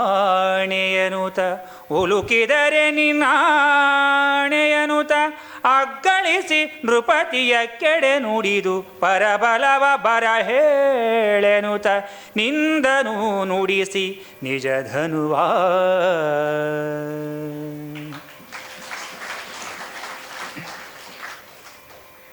ಕರ್ಣ ಧರ್ಮಜನನ್ನ ಕೊಲ್ಲಲಾರ. ಕಾರಣ ಏನು ಅನ್ನೋದನ್ನು ನಾವು ಈಗಾಗಲೇ ಗಮನಿಸಿದ್ದೇವೆ. ಧರ್ಮಕ್ಕಾಗಿ ಧರ್ಮಜ ಬೇಕಾಗಿದ್ದಾನೆ, ವಿವೇಕಕ್ಕಾಗಿ ಧರ್ಮಜ ಬೇಕಾಗಿದ್ದಾನೆ, ಮಾನವ ಅಂತಃಕರಣದ ಸಂಸ್ಕೃತಿಯ ಸಂರಕ್ಷಣೆಗಾಗಿ ಧರ್ಮಜ ಬೇಕಾಗಿದ್ದಾನೆ. ಆ ಎಲ್ಲಕ್ಕಿಂತ ಹೆಚ್ಚಾಗಿ ತನ್ನ ತಾಯಿಯಾದಂಥ ಕುಂತಿಗೆ ಅವನು ಮಾತು ಕೊಟ್ಟಿದ್ದಾನೆ. ನೋಯಿಸೆನು ನಿನ್ನೈವರ. ಅಮ್ಮ ತಾಯಿ, ನಿಜಕ್ಕೂ ಕರ್ಣ ಎಂಥ ಮಗ ಅಂದರೆ, ತಾಯಿಯಾದ ಕುಂತಿ ಎದುರು ಬಂದು ನಿಂತಾಗ ಅಮ್ಮ ತಾಯಿ ನೀನೂ ಒಬ್ಬ ತಾಯಿಯೇ ಅಂತ ಕೇಳಿದರೆ ನಾವು ಯಾರೂ ಆಕ್ಷೇಪಿಸ್ತಾ ಇರಲಿಲ್ಲ. ಆದರೆ ಕರ್ಣ ಎಂತಹ ಮಹಾನುಭಾವ ಅಂದರೆ, ತಾಯಿಯಾಗಿಯೂ ತಾಯಿಯಾಗದ ಕುಂತಿ ಎದುರು ನಿಂತಾಗ ಕರ್ಣ ಹೇಳ್ತಾನೆ, ಅಮ್ಮ ನೀನು ನನ್ನ ತಾಯಿ ಅನ್ನೋ ಭಾವ, ಪಾಂಡವರು ನನ್ನ ಸಹೋದರರು ಅನ್ನೋ ಭಾವ, ಬದುಕಿನಲ್ಲಿ ಇದಕ್ಕಿಂತ ದೊಡ್ಡ ಘನತೆ ಯಾವುದಿದೆ, ಗೌರವ ಯಾವುದಿದೆ ಅಂತ ಅವನು ಸಂಭ್ರಮಿಸ್ತಾನೆ. ತಾಯಿಯ ಬಗೆಗಿನ ಗೌರವದ ಕಾರಣಕ್ಕಾಗಿ ಅವನು ಕೊನೆಗೆ ಯಾವುದೇ ಕಾರಣಕ್ಕೂ ರಣರಂಗದಲ್ಲಿ ಯುದ್ಧದಲ್ಲಿ ನಾನು ನಿನ್ನ 5 ಜನ ಮಕ್ಕಳಿದಾರಲ್ಲ ಅವರನ್ನು ನಾನು ನೋಯಿಸೋದಿಲ್ಲ, ಘಾತಿಸೋದಿಲ್ಲ, ಸಾಯಿಸೋದಿಲ್ಲ ಅನ್ನುವ ಭರವಸೆಯನ್ನು ಕೊಡ್ತಾನೆ. ಕೊನೆಗೆ ತಾನೇ ಆ ತಾಯಿಯ ಕಾರಣಕ್ಕಾಗಿ ರಣರಂಗಕ್ಕೆ ತನ್ನನ್ನು ತಾನು ಸಮರ್ಪಿಸ್ಕೊಳ್ತಾನೆ. ಇಲ್ಲಿ ಕರ್ಣ ಆ ತಾಯಿಗೆ ಕೊಟ್ಟ ಮಾತನ್ನು ನೆನಪಿಸ್ಕೊಳ್ತಾ ಇದ್ದಾನೆ. ತಾಯಿ ಕುಂತಿಗೆ ನೋಯಿಸೆನು ನಿನ್ನೈವರ ಎಂದು ಮಾತು ಕೊಟ್ಟಿದ್ದಾನೆ. ಆದ್ದರಿಂದ ಧರ್ಮಜ ನಿನ್ನ ಧರ್ಮ ಕಾರ್ಯಕ್ಕೆ ಹೋಗು. ಧರ್ಮಜನಿಗೆ ಕರ್ಣ ಹೇಳೋದೇನು ಅಂದರೆ, ಹೋಗು ಹರಿಬಕ್ಕೆ. ಯಾವುದು ಧರ್ಮರಾಜನ ಹರಿಬ? ಈಗಾಗಲೇ ಎಲ್ಲ ವಿಷಯಗಳನ್ನು ಕರ್ಣ ಸಾಂಗವಾಗಿ ಪ್ರಸ್ತಾಪಿಸಿದ್ದಾನೆ. ಧರ್ಮಜ ನಿನ್ನ ಧರ್ಮ ಕಾರ್ಯಕ್ಕೆ ಹೋಗು. ಇನ್ನು ನಿನ್ನ ತಮ್ಮಂದಿರಾದಂಥ ಭೀಮಾರ್ಜುನರಿದಾರಲ್ಲ, ಕೇಳು ಅವರನ್ನು. ಯುದ್ಧ ಮಾಡ್ತಾರಾ ಅಂತ ಕೇಳು. ಯುದ್ಧ ಮಾಡ್ತಾರೆ ಅಂತಾದರೆ ಅವರನ್ನು ರಣರಂಗಕ್ಕೆ ಕಳುಹಿಸು. ಇದಕ್ಕೆ ಹೊರತಾಗಿ ನಡೆದರೆ ನಿನ್ನಾಣೆ ಎನ್ನುತ್ತ ಕರ್ಣ ಧರ್ಮಜನನ್ನು, ಇಲ್ಲಿ ಕವಿ ಹೀಗಳೆದು ಅನ್ನುವಂಥ ಮಾತನ್ನು ಹೇಳಿದರೂ ಕೂಡ ಇಲ್ಲಿ ಖಂಡಿತ ಕರ್ಣ ಧರ್ಮಜನನ್ನು ಹೀಗಳೆಯೋದಿಲ್ಲ. ಬದಲಾಗಿ ಧರ್ಮಜನ ನಿಜ ದರ್ಶನ ಇದೆಯಲ್ಲ, ಧರ್ಮಜನ ನಿಜ ವ್ಯಕ್ತಿತ್ವ ಇದೆಯಲ್ಲ, ಅದನ್ನು ಪ್ರಕಟಪಡಿಸ್ತಾನೆ. ಹಾಗೆ ಧರ್ಮಜನನ್ನು ಹೀಗಳಿಕೆಯ ಮಾತುಗಳ ಮೂಲಕ ಗೌರವಿಸಿ ಕರ್ಣ ಧರ್ಮಜನನ್ನ ಬೀಳ್ಕೊಡ್ತಾನೆ. ಜೊತೆಗೆ ಕೌರವ ಸೇನಾಧಿಪತಿಯಾಗಿ ಯುದ್ಧವನ್ನು ಮುನ್ನಡೆಸುವಂಥ ತನ್ನ ಕರ್ತವ್ಯ ಪ್ರಜ್ಞೆ ಇದೆಯಲ್ಲ, ಆ ಕರ್ತವ್ಯ ಪ್ರಜ್ಞೆಯ ಪ್ರತೀಕವಾಗಿ ಧನಸ್ಸಿನ ಠೇಂಕಾರವನ್ನು ಮೊಳಗಿಸಿ ಕರೀರಿ ಪರಸೈನ್ಯವನ್ನು, ವೈರಿ ಸೈನ್ಯವನ್ನು ಬರಹೇಳಿ ಅಂತ ಹೇಳ್ತಾನೆ. ಕರ್ಣ ಧರ್ಮಜನನ್ನು ಗೌರವಿಸಿದಂಥ ಕರ್ಣ ಕೌರವನ ಕಾರಣಕ್ಕಾಗಿ ಮತ್ತೆ ಯುದ್ಧಕ್ಕೆ ಸಜ್ಜಾಗ್ತಾನೆ. ಇಲ್ಲಿಗೆ ಇಂದಿನ ನಮ್ಮ ಕಥಾ ಪ್ರಸಂಗ ಕೊನೆಗೊಳ್ಳುತ್ತೆ. ಅವಕಾಶಕ್ಕಾಗಿ ಕೃತಜ್ಞತೆಗಳು.